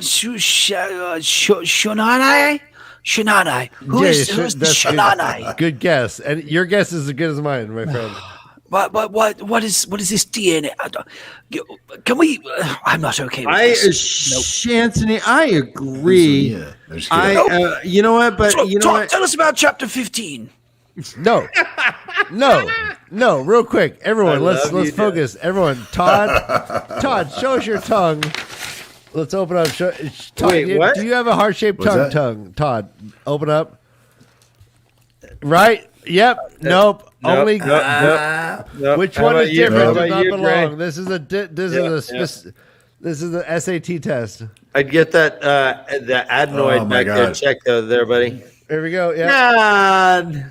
Yep. Still not proven. Gray with an A is our father. Even. Gray, not my father. Wishes he was our father. We have the same nose. We have the same little fucking weird ears that look like Cheetos. He is the perfect combination of brow and stash. Oh yeah, right. Oh my gosh. I think this totally is the case. I know, but anyone I see who's old with brow and stash, I go, father. Me too. Father, I know. Watch out, Todd. If you ever make it to old age, Ryan will want you to adopt him. It's a scary moment. I go to Whole Foods. I want deals, but I also want to find my father. So, all right. So chapter 15. Chapter 15 says quinceañera. All right, sit in. Let's have some fun. Brother Dan, how drunk are we tonight? Is the question. How drunk are the puppets tonight? Sit in. Hardly, yes. Seriously, I could drive a tricycle. I could operate a forklift. I think they're. I certainly can run a live stream. Yeah, this is a piece of cake. Well, except for when the commercials start. Okay, maybe. Yeah, maybe that's why they think you're Jesus drunk. Christ. Yeah, we gotta fix fix the that. worst. We really gotta fix. I gotta stop using SoundCloud. My bad. Okay, so chapter 15 is called Kinslayer, and it has the sword, the heron marked sword, facing down, just the hilt. They're back in the land. The land is weird. The hills are kind of flashing, as they don't want to move their head too fast because it gets all. Dude, wait. So who in the screen has not been there right now? Seriously, who has not been there? Maybe within the week. Well, in a fisheye lens world. So Kieran is sniffing away. He literally is like a dog. He closes his eyes and puts his nose out in the air. Says, "Quote." Actually, is there an echo button? Let me fix it.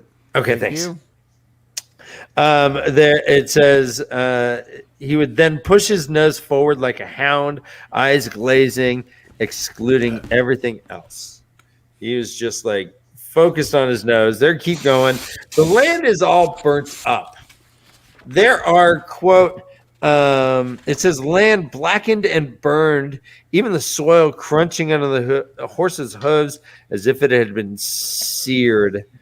The burned swatches, sometimes a mile wide, sometimes only a few hundred paces, all ran east and west as straight as an arrow's flight. So, what do you think these are, Todd? I have no idea. I like how they seem to Rand. They seem old. There's not the smell of char. They're not like fresh char.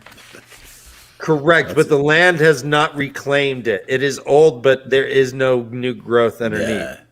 This was a world upside down, charred and burned, and I have no idea what that is. Okay, that's a fair answer, man. Yeah, but it's totally creepy. Yeah, he remembers his village's Bob Ross. Hold on, what was his name? Shit. Oh yeah. Watley Eldon. He was decorating a cart for Sunday. and he was amazed that the guy just kind of pushed hard on the brush, and it became a little thicker and would let up, and it became thinner. And that's exactly what the land looks like. It looks like there was painted with this quote, streaked it with a monstrous brush of fire. Yeah, Rand's getting creative. Yeah, some creative descriptions right there. Yeah, they come across water. The water is safe but funky. Rand, being the leader, says, nope, let me drink it first. If I died, tell my wife I love her. You're not married. Tell her anyways. Drinks it. It's gross, but it's... Yeah. That's what all the horses and Loyal do when they drink it. It tastes like it was flat, as if it had been boiled. Yeah. Again, just weird part of the land. A lot of burning.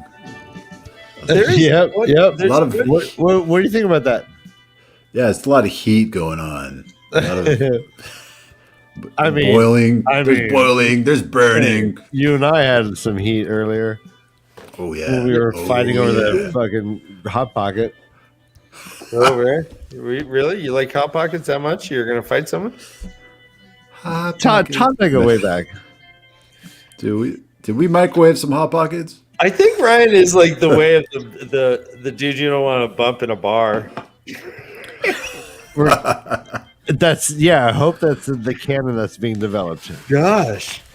I will beat you in pool. Gosh. And we might come to blows. Todd, go ahead. Twitch Avery, thank you. We've seen you before. We'll see you hopefully soon again. But yes, thank you. What's your favorite Hot Pocket? Everyone in chat, tell us what your favorite Hot Pocket is. Hot Pockets. Mine is the one that's vegetarian. There's only one that you can get that actually has no meat in it. That's the one I eat. Really? Well, if you're gonna get a Hot Pocket, why not just get pizza rolls? And then it's all skin. Dan, right? Dan. Right? There's only a gas station on. Look. I'm closing down the bar. Totino's. And there's only one gas station on the way home, and it has Hot Pockets. There's no fucking. Okay. Jesus Christ! You think I'm going to go into a Safeway blitzed? No. Yeah, no. Go ahead, Ryan. Yeah, Ryan, it's across. The Safeway was across the one. I did not know you were still eating gas station food. I think that's adorable. That's why we need to start our Patreon, Dan, so we can. I think that's a real person. Adorable, guys. Okay, let's get back to this. Way to humble brag.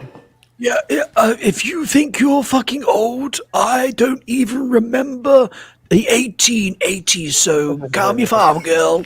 All right, so far we have two. You used to babysit Winston Churchill, right? We have 200 votes for ham and cheese. That's his grandfather. 100 votes for cheesesteak Hot Pockets. The chat's just blowing up. Oh. How do we keep track right now? Pocket. Hot take on Hot Pockets. Guys, I'm Totino's egg roll or pizza rolls, man.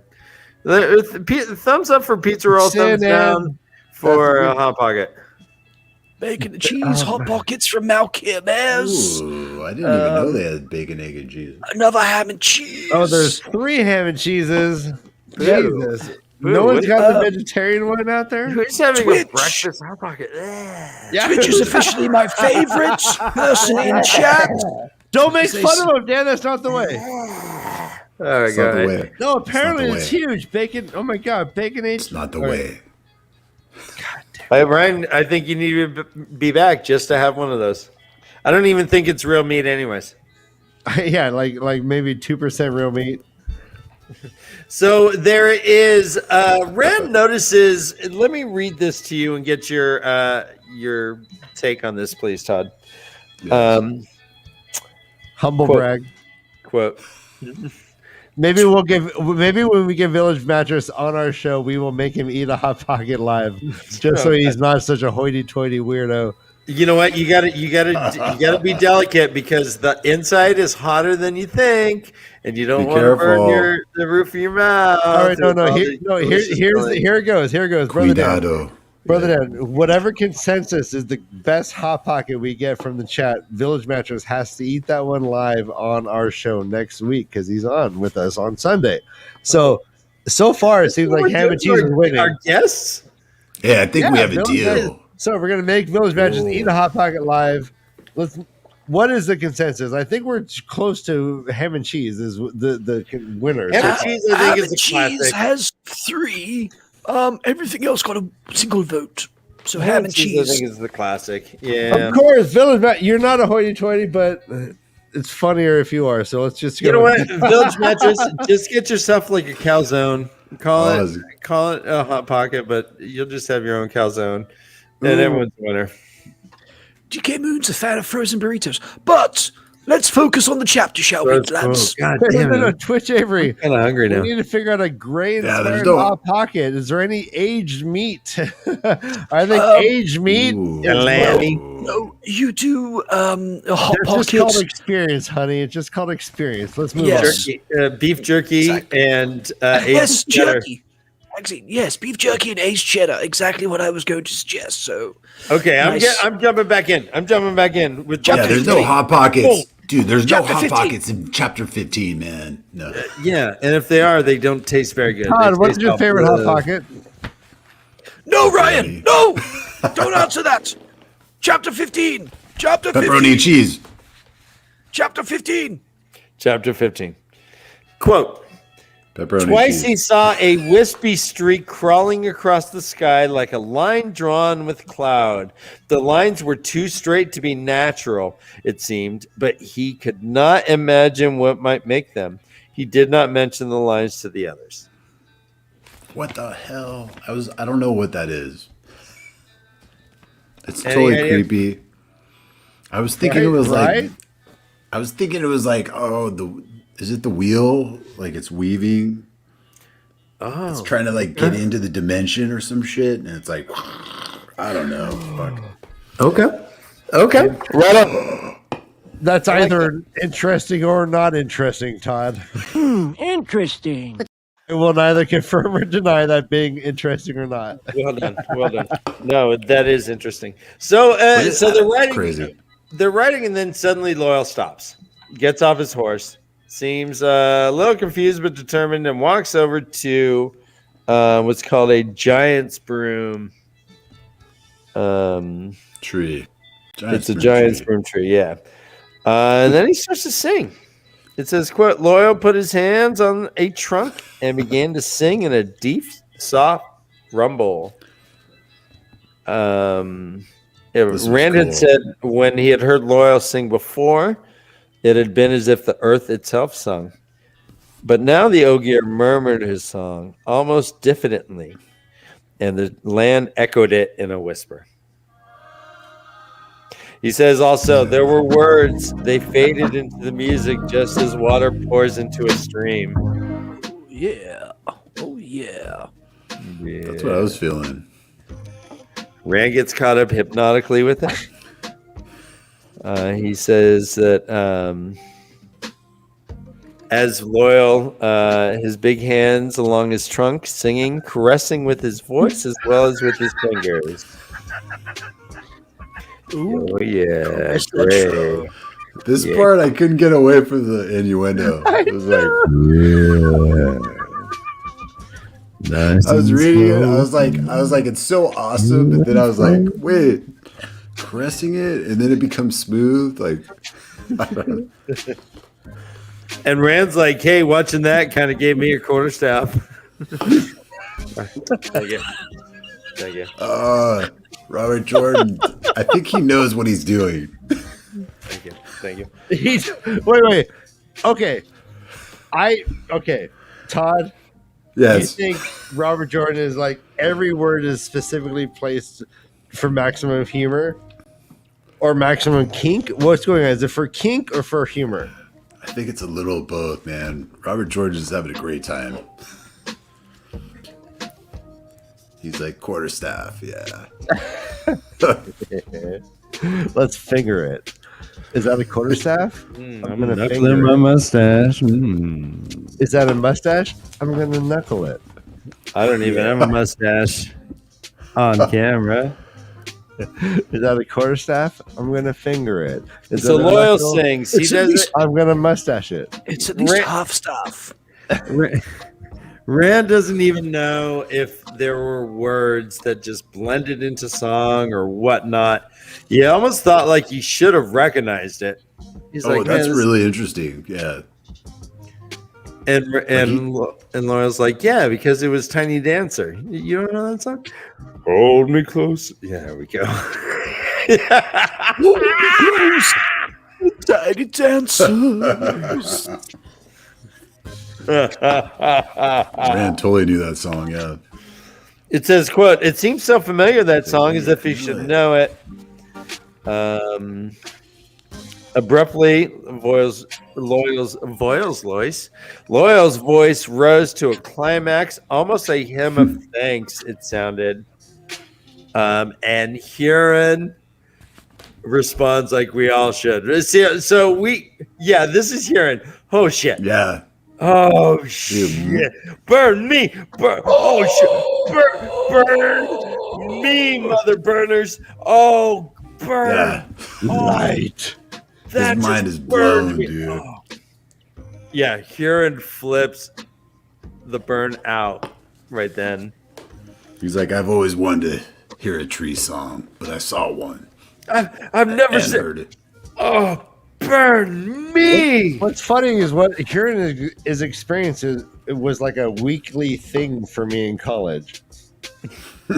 Being constantly baffled. No, just waking up in a completely new space, going, "What where am I?" This is awesome. Oh no, this is right after the tree singing. This is Heron flipping out, going, "Oh my god, what was that?" Ah! And Rand's like, "Yeah, well done, well done." Boom! He has a quarterstaff in his hand. Rand's like, "I didn't think Ogier had weapons. What the fuck?" He's like, "Yeah, we normally don't. I gotta tell you." He gets metaphysical again. He's like, "Everything's connected. Everything's connected." Here's the quote, actually. Fits together. Rand, Everything fits. Oh yeah. Go ahead. You could read it. I only have like a little bit of it. I only have a little. I mean, I have it all here, but yeah, it says, "Rand, this land was glad for this weapon to be made. Glad." He says the tree does not think, but it's a part of the whole, and the whole has a feeling. It's like trying to describe what happy feels like. You just can't do it. But this land was happy that he made this, that he sung this staff. Sung this staff, dude. That's awesome. Got the quarterstaff. That they're like, is all so right. cool. Rand, but Loyal is even more bummed than ever after this. He's like, God damn. Now I got this weapon. He's holding it like he's going to have to use it any second now. He's like, I don't like this place. Rand's like, well, it's a good thing we don't mean to stay that long. And Huron thinks that's just the funniest shit he has ever heard in his life.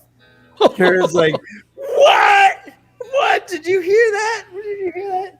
It says, quote, Huron kept his humor through the morning, murmuring, as well, we don't mean to stay, then chuckling until Rand felt like telling him to be quiet. So awesome. All right, so there was this guy I knew who I had just like a conversation with him at one point, and I was killing it, right? I was just being funny. We were talking about a Tiger player and what he ate for breakfast. And I don't even remember anything of it. Brother Dan, every time, we have a question from chat. Oh, then by all means, pause the story. Yeah, Todd. Yes. Was the song Loyal sang the song that the Tinkers are looking for? Great question. I didn't think about it, but yeah, it might be one of them. Oh, yeah. You think multiple songs, perhaps? Oh yeah. Oh, it's just one song. That's right. Possibly. Yeah, possibly. But yeah, who knows? Great question. It could be. And it's Ryan, got me where's Dad thinking gone? now. Oh. Hello, young man. I'm here. All right. Every song from now on, you'd be like, is this the song the Tinkers are looking for? Yeah, like That's what I'm going to be thinking now, yeah. a sea shanty. Who lives in a pineapple under the sea? Chapter 15 now. Carry on, boys. That doesn't rhyme. Chapter 15. Chapter 15. Chapter Focus 15. on... Focus, motherfucker. Focus. So, Data asked me to play it. So, anyways, like I was, I'm not even going to tell that story. But there's a joke that Rand's almost like, Jesus, would you? It wasn't that funny, all right? I understand. Okay, Aaron. Thanks, anyways, Aaron. Huron gets a little confused looking. Rand's like, hey, did you lose the trail? I dig it if you did. It's hard. You're fine. He's like, no, he says more or less, quote, it's like I'm remembering it, Lord Rand, instead of smelling it. But I'm not. He also says, this morning, right after we left the hollow, I could have sworn there were hundreds slaughtered right under my feet just minutes before. But there weren't any bodies and not a mark on the grass. It's like I remember who dealt it, but I can no longer smell it. Yeah. Exactly. Who cut the cheese and who licked the knife? It was Matt. No. And does Matt know?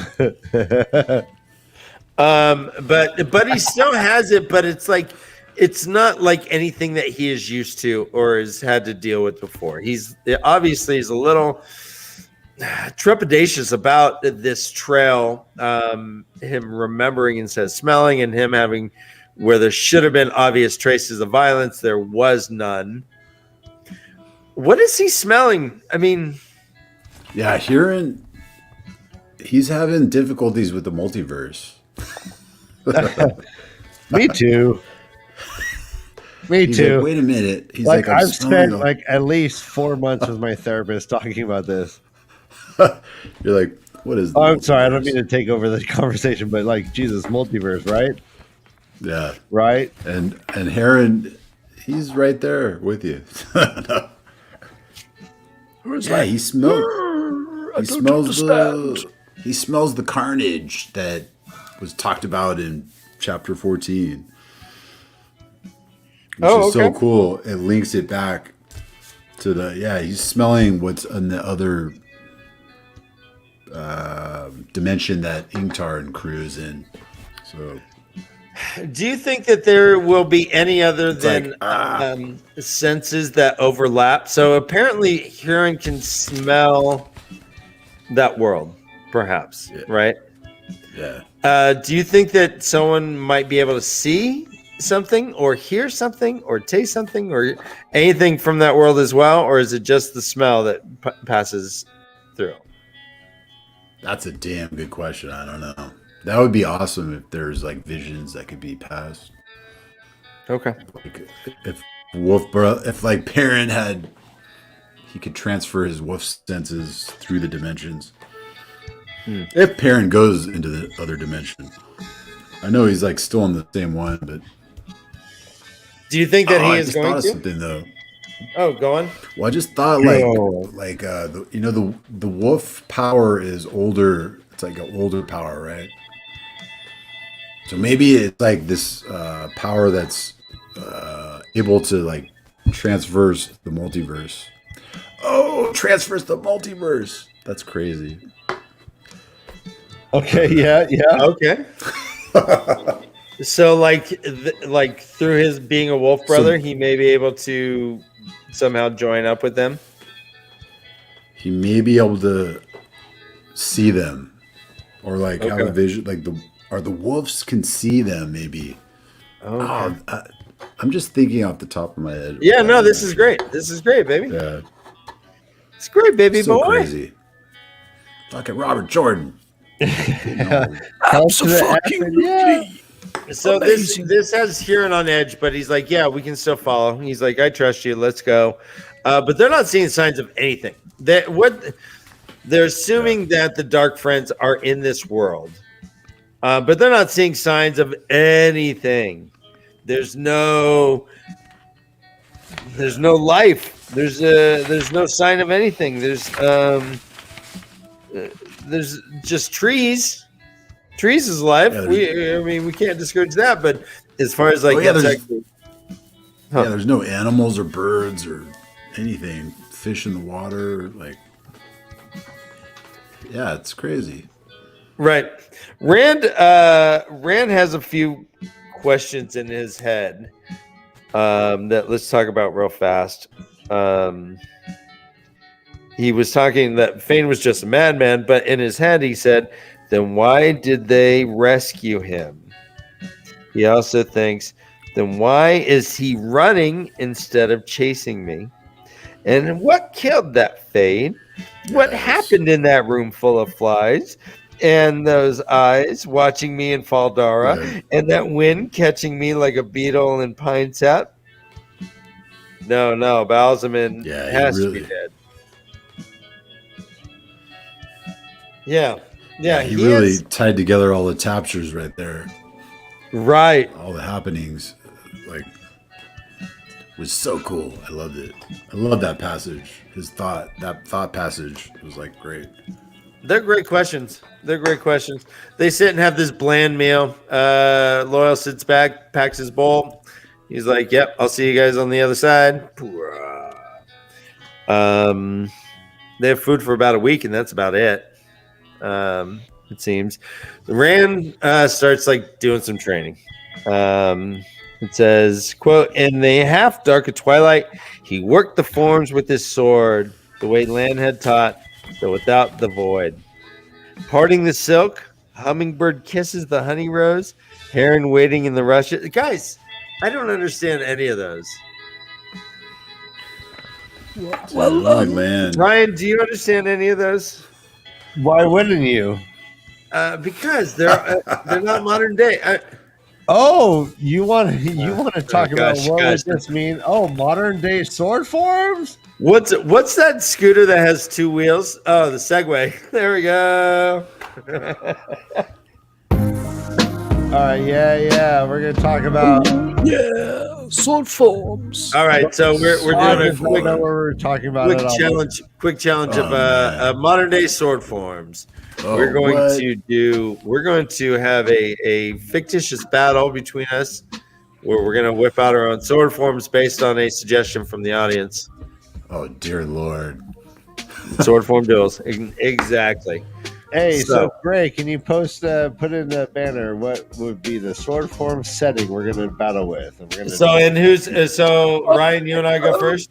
Hell yeah, we're going to go first. Let's show them how it's done.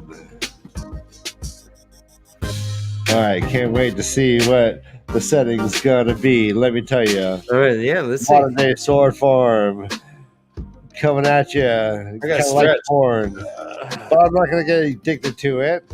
You're gonna wish you were never born. I'm gonna stick to it. Yeah. Modern day sword form porn. Gray with an A. Gonna be forlorn. Give us a banner that tells us what setting we're gonna battle in. Let me tell you. We're gonna be the guinea pigs for this improv skit we just invented on Sunday. We're doing a battle in a litter box. All right. So Ryan, I start. Go ahead. You start. I said. Oh, okay. Well, I start off with 3-day-old. I give you 3-day-old clumps that should have been picked up 2 days ago. Oh, okay. So I counter your 3-day-old clumps that should have been picked up 3 days ago with the one-eyed look, which is that shimmering tail that your cat makes when it's just really squeezing one out in the little box. Okay, well done. I counter that with a toddler who gets his head stuck in it, trying to follow Kitty. All right. Well, I counter. Well, I have lighting issues. What just happened? I counter that. I think it's awesome. All right, we're gonna just two rounds each, and I'm gonna counter that with the cat that kind of like misses the litter box and kind of poops all over that kind of like fancy mat that you bought. And you're in the end, you're like really happy you bought the mat because your cat pooped on it and it kind of caught it and it didn't get on your furniture and you're super stoked. But your cat's a fucking idiot because it can't get its fucking ass inside the box. Okay, I think I won. I think I won. Yeah, you lost it at the end. I think you can't insult the cat. You instantly lose. I think you're right. I think you're right. a fucking idiot. Yeah. All right. So I think let's get dude, Gray. what? Gray flies. Gray. That's awesome. Wow. All right. So no, that was very energetic from Gray. It was one of the original Avengers. All right, I had a short break. My energy levels increased, and I remembered what it was like to be Peter Pan. So, all right. So I think if the chat can tell us who won that round, we're going to go with that. Let's separate out Todd and Gray, and they're going to do another modern day sword form off. And Todd and Gray, let's put the setting in the chat in the banner. Let's go. I want to see. Oh man, I don't know what I'm doing. School cafeteria. We're doing school cafeteria battles. So, do you want to go first or second, sir? You go first, because I don't really know what I'm doing. I start with arriving too late to the queue and getting the last slimy piece of lasagna served on a Wednesday. Oh, and then I get the milk. I drink the milk, but it tastes crappy, and then I vomited it all over the table. I don't know. Strong, very strong. That was wow. Okay, I see you're vomiting milk all over the table, and I respond with, "Dinner lady makes you clear it up yourself with a mop." And then I go get the cafeteria lady, and I say, "Take care of this mess." Okay, I see you asking the cafeteria lady to clear up your mess, and I respond with, the lunch bell rings before you have a chance to clean the vomit off your top, and you have to spend the rest of the day with vomit all over yourself. Okay, that was a heated round. Whoa. Nah, dude, you got me. Yeah, I'm in detention. Well, I'm in detention with vomit. I think on my shirt. The chat needs to tell us who won that, but I think I need a piece of Gray. I think. How many shades of Gray do you need, Dan? I need them all. I haven't eaten some Gray in a bit. I'm gonna tear off some. Tear me off a piece of Brother Gray. Dan. 50 Shades of. We've got. We need another suggestion in the chat. Are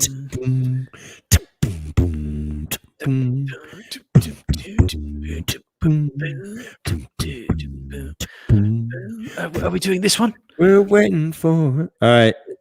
So what's inside its butthole? No. I guess you got it. Okay. I mean, do we really? No, we can't. No, we can't. No. I'm going to veto that. We can't do sword forms. No. I'm going to veto that. You do it then. No. Delusions. Why? Yeah, come on. Why always the butt? Come on. Why always the butt? Here we go. All right, grocery store. Okay. Dan, would you like to go first, or shall I? Go ahead. Okay. I start with someone taking all the eggs. No. Okay. Already a stutter. Well, then, as you're stuttering, I go ahead. I'm the person that reaches in the back to get the freshest milk. Ooh, very strong counter. Okay. You got to really take it to him if you come back from that. Yeah. I parry with also asking the non-employee where shit is because they don't realize they're not an employee. Oh, strong! Okay, strong. I think it's Okay. even. You've even. Wow. I spin move and I throw out the person who obviously went through all the guns and ammo magazines because all the corners are kind of greasy now. Thanks a lot, buddy. Extra points for the spin move. Thank you. Okay, I sidestep and counter with you having to get price check on Vagisil. Oh, shit. I have no shame. And I counter immediately with a shopping cart that has a bum wheel. Keep going, guys. Okay. I respond to that with toddler in shitty dappy in the big queue at the checkout. That is so British. So British. Oh yeah. I Really, counter. What is a toddler? I think a British toddler can go up to the age of 14. I'm sorry. I counter with the person that changes the stickers on the produce and tries to buy perfectly good apples as if they're discounted clearance apples. I respond with carrier bags breaking 5 seconds before you get to the car. Oh no. Okay, that round is ended. Oh no, you got shit. Well done, Rob. I don't know who is going to be voted, but god damn it. Well That done. was a solid game. That was a very impressive round. Yeah, nice job. Extremely. Yes. I think you got an extra point because of all that British shit. Dappy and Q. Golly. Good Okay. form. Hey, Todd, Good how much form. time do we have left from you? Really, we have one thing man. we got to get through before you leave. I know this is like a huge part of the chapter. I got like 10 minutes, dude. 10. All right, let's do 5 minutes on the chapter, and then we got to show him the fucking secret thing. We got to show him. He's never seen before. Okay. And are we carrying part of a chapter over to next week, perhaps? So we No, don't we'll miss the just good finish. We'll details. just go right into it. Right, we can just jump right into it because they kind of camp. Rand says, "I'll take first watch." He takes like the super long watch. Suddenly, a fog kind of shows up, and we get our old buddy Balls. Ballsy. There he is. There he is in the That's fog. Old lung exactly how I cancer. pictured him. himself. They kind of do typical ballsy loose there and kind of talk. Like, hey, join me, serve me.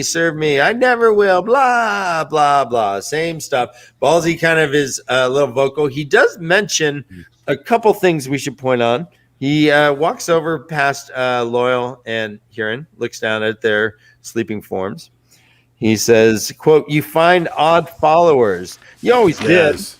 These two, the girl who tries to watch over you, a poor guardian and weak, Kinslayer. If she had a lifetime to grow, she would never grow strong enough for you to hide behind." And he's all, "Who's that, Moraine? Moraine's that girl." Yeah, he's all puzzled. Super puzzled. Right. Who's he talking about? It's either Egwin or Nynaeve. I think it's Egwin though. Okay. Okay. He's like, "Oh, you're the father of lies." He's like, "Am I a liar? No, am I?" I like how Go ahead. I like how he's calling him Luz too. He's like, What up, Luz Luz? Theron. Yeah. What Yeah, up, lose Luz? first name basis. His middle name begins with an R. He's all loser. Loser. What is it? What is that name though, Dan? I'm sorry, what? What name starts with R? What is his middle name that starts with R? Rudy. Rudy Theron. Rudy. Because he's a comeback kid. So he's like, "Yeah, hey, that Aes Sedai Moraine, is she one of mine? You don't know. You don't know shit, buddy. I know. Yeah. I know you're going after the horn. I know that, I know your real name. I know all you get kinds of things. Morning Woods. I know. Every I saw that morning. boner. I saw your quarterstaff this morning."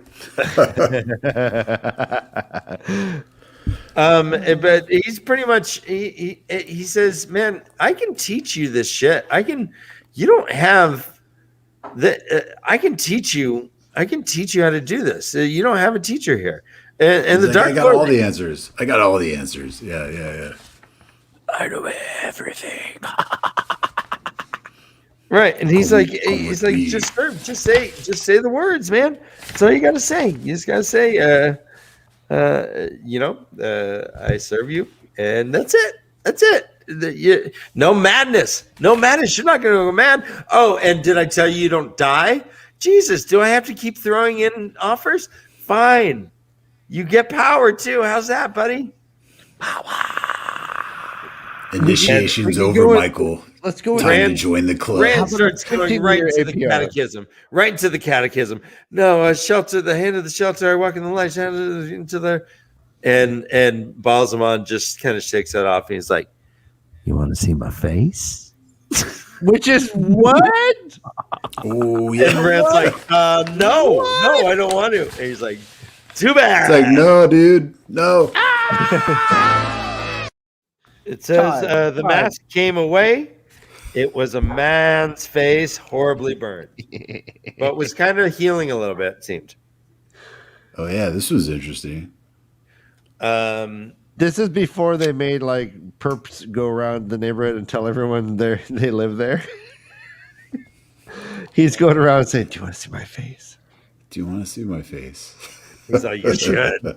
He's like, "No." He's like, "You really should." I was like, I listened to this on Audible. I started laughing so hard. You want to see my face? You scare me. No. Most people listen to this shit on like fast. I listen to it on like 75% because I hate myself. Want to see my face? Shit. No, No. Balls. Really should. Shit. The mask came I away. love everyone in this room right now. It was a man's face. Horribly burned. Lord, love to sing. Todd, why do you do this? Todd, really? Do you wake up at night going, "Why? Why?" I'll do it at like 0.75 speed, just if I want him to sound like really high, and the like Laura will be like I don't know. You mean? I'm like, that's funny. Let's hurry the fuck up. We gotta show Todd a secret thing that's never been All right, shown. so wait. There's one thing though that's so cool. Yeah, Todd, wait. I love the part where Balsamon's like, I know you, know your blood, and line back to the first spark of life that ever was, back to the first moment. Like, what? Dude, these What's he guys talking about? Waiting for this moment. Yeah. Oh, my Heavy moments of Dude, oh yeah. He takes off the mask and it's like Phil Collins' face.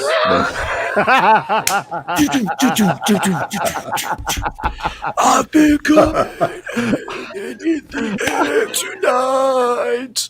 Hold on. I remember. Oh shit. Yeah. I started singing in the air tonight for some reason. Todd, I fucking love you, Todd. I love I you, just had Todd. that fucking vision.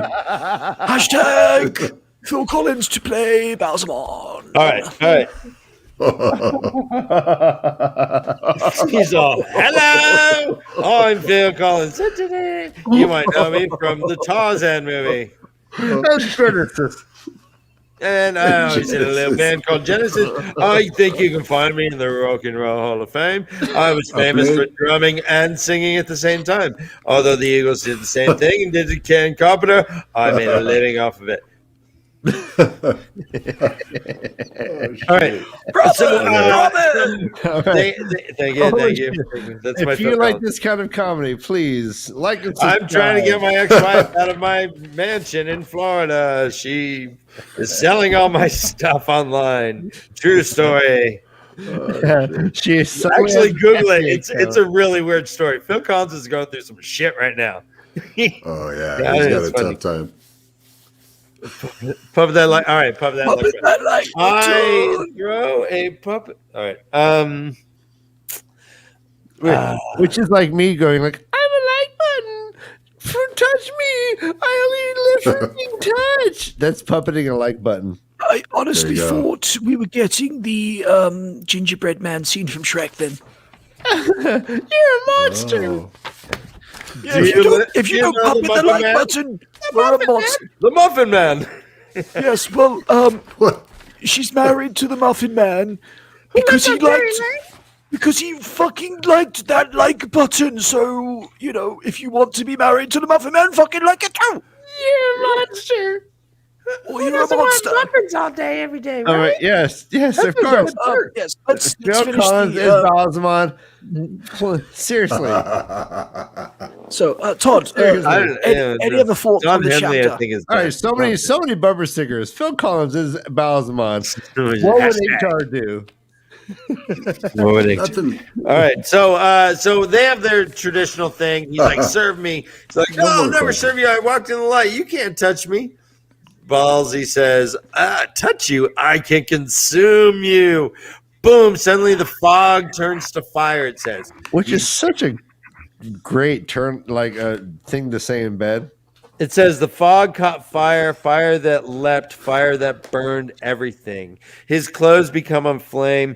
He, quote, beats with hands that blackened and shriveled as naked flesh cracked and peeled away in the flames. He screamed. He ends up going to the void, half mad, no longer caring what it was. He reached for sight in, tried to wrap it around him, tried to hide it in from the burning and the pain. And suddenly, boom, he's like, oh, it's all gone. No more fought, no more balls. Just the two friends sleeping. Yep. I imagine the whole thing. Just a neutered puppet, no balls. And then his hand hurts. He looks down. Oh yeah, this is crazy. Yeah, there we go. He got home alone. He got home alone. And then somewhere Kevin Balsamon's like, yes. Well, for those not familiar with child abandonment, he could have been Indeed instead. There we go. So good. Yeah. Oh, well done, Gray. love it. So it says, quote, there across the pond was branded a heron. The heron from the hilt of a sword, angry and red, as neatly done as though drawn with an artist's skill. Yeah, he got burned, and he has a heron burned into the palm of his right hand. Which is so punk rock. It hurts him. Wraps it in a handkerchief. He said, Todd. and he wraps Todd, himself in yeah. the void. Oh, go ahead. Todd, really? Right now. What? What the fuck? What are you thinking? Yeah. Oh man, Like so the shit much. goes down. His fucking hands burning, he's throbbing, but he's like in the void. You can't feel it, but it's there. Jesus. Yeah. And What do you then- Yeah, it think says- of Rand right now? It says he's aware of the pain in the void, but he doesn't feel the pain in the void. Weird. There's so many dimensions happening. like Lamaze? Multiverses. Oh man, it's intense. Rand is like in so many places, in so many dimensions. It's like he's got this multi-dimensional burden on him. All right. It's I don't want great. Brother Dan, I don't want to get weird, but you've been relating to Rand all throughout book one. How are you feeling about him now? Are you still relating to him? Oh, yeah, totally. I mean, you know, in the sense that you have magical powers. I didn't want to tell you that. I was trying to keep it secret. But... Look into my eyes. So Rand doesn't think he went to sleep. What happened? What happened there? Yeah, he went into the Balsamon dream state again because he notices the fog doesn't swirl around Balsamon. That's really interesting. And then that kind of grounds him. He sees that. But that stuff normally happens while he's knows he's dreaming. Oh, right. And he sees. This one, he was just kind of sitting there, and suddenly Ballsy just walks up. Oh, and Loyal and Huron, they're sleeping. Yeah. That makes me think this other dimension is like a place where Balsamon could go. Okay. Or he's like, he escaped maybe the Shy Ghoul in this dimension. I don't know. Freaking A, man. Okay. Yes. Awesome. Speculate wildly, and we will. Is there anything the seals else you want to are mention? broken. The seals are broken in this dimension, I think. Ooh, okay. Interesting. In this dimension, yes. I don't know. Interesting. Okay. So, is there anything that we missed or rushed through that you wanted to talk about? No, that's about it, man. So many cool things. Okay, real fast. We're going to be doing 3 chapters next week. One is in the Mirror of Darkness. It is a Blueby thing. Blueby. Okay, yeah. Any thoughts about in the Mirror of Darkness? What that's going to entail? Oh man, that's going to be like some other cross-dimensional stuff going on. Cross-dimensional multiverse drama. Okay. I think. Okay. Actually, that one, the icon. Oops, where is it? It's the Blueby. The chapter 17 is called Choices, and it looks like one of those portal stones, perhaps. Oh yeah. Any thought what choices are gonna be? I think I heard you guys saying that there's a lot of chapters named Choices in this book, or in the books. This might be the second one we've come across. Yeah, there's going to be some serious choices made. Some serious choices. Yeah, and then chapter 18 is To the White Tower. It's a Blueby thing pointed down.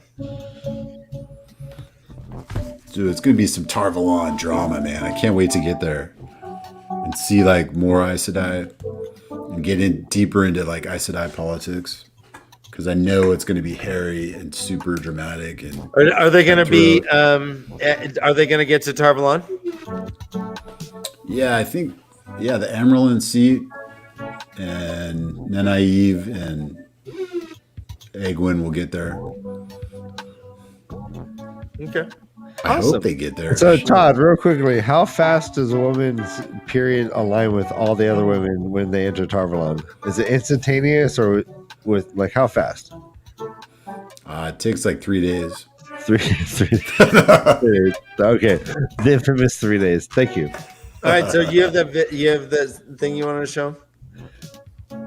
Oh hell yeah, we have. This is a surprise. We want to see your reaction. This came out from the Amazon crew who are making the show.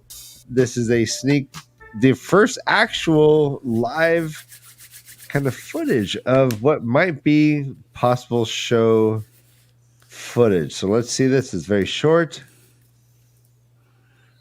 Is that full screen? It's as good as we can. No, here's full screen. Excellent. Boom. Okay, play. Oh, fuck. There we go. Ooh, ruby encrusted dagger. Yeah.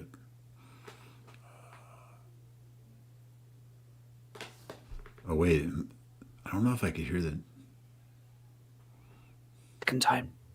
What is it? Doesn't sound. Let's do this again. Rewind. What is it saying? All right, let's try it again. Can you add sound, my friend Gray? With there was no sound, but there was some cool footage. There's an add sound tab if you do the share screen. Google Chrome tab 1 second. option. All right, guys, thanks for hanging with us. We just really want to get Todd's instant reaction to this amazing thing that came out. Here goes. You have sound? Oh yeah.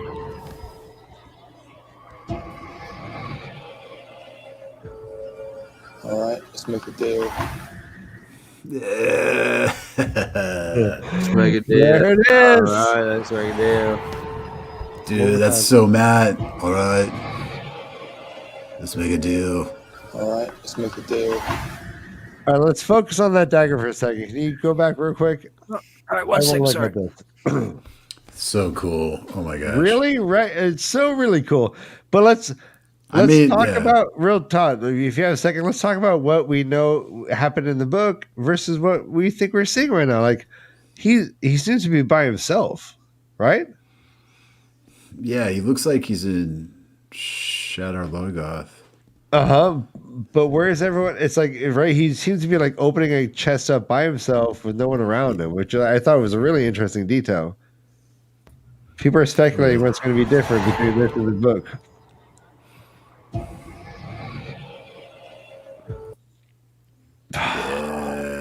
Great work. Look at that beauty. That's pretty sweet looking. Look at that beauty. It looks almost kind of like a little dragon, huh? Oh my God, this makes me so excited. Does it? That looks like an eye, and the hilt looks like his mouth. It's very clean. Mother what we know happens in the book is like he's in a room full of treasure, and it just kind of happens to be the one thing he grabs out of a million things. This seems to be like he is in a video game and like being a boss and like is opening a chest and getting a reward, right?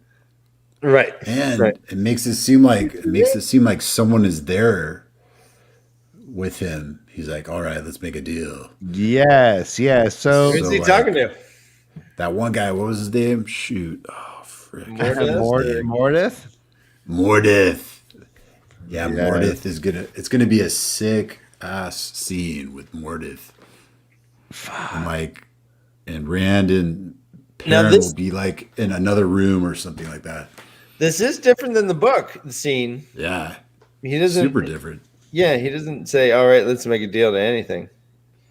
Before you go, Todd, are you going to have a hard time if things are different from the book and the show, or you think those? How are you going to feel about changes, or how do you predict you're going to feel about changes? Good question. Oh, I'm accepting of that change. You know, when you're making movies or shows, you gotta like streamline stuff. You can't get caught in the descriptions and the complexities of the books. Good point. I'm totally fine with that. Todd, one of the things I love about you is your open mind. Yes, thank you. I don't know why I put my thumb up, but I wish I had thumbs that follow you. But I'm totally fine with it. All right, well, we're gonna wrap this up. Todd, thank you very much for coming. Todd's band is called It Looks Like a Black Hole. You can find them. We're listening to them not now, but we listened to them earlier, I believe, in our stream throughout the entire 2.5 hours. Yeah. So, they're so wonderful. Awesome, you guys do that. Thank you. It's crazy. They're literally playing live in the background for hours and hours. These guys are dedicated. It's cool. They're like, "Where's our drummer?" And he's like, "I'm coming." And I told them 9:15. It sounds like a loop, but it's not. It's just real live. Thank you very much. 2 places at once. It was wonderful to meet you, Todd. Thank you. Gray. It was an honor and pleasure to meet Dan and Ryan's non-father. Yes. Yeah, questionable. I'm glad you understand. We're in contact with Maury Povich right now. DNA tests might be coming down. Look at those ears. Again, Get to reading, you filthy animal. Oh, see.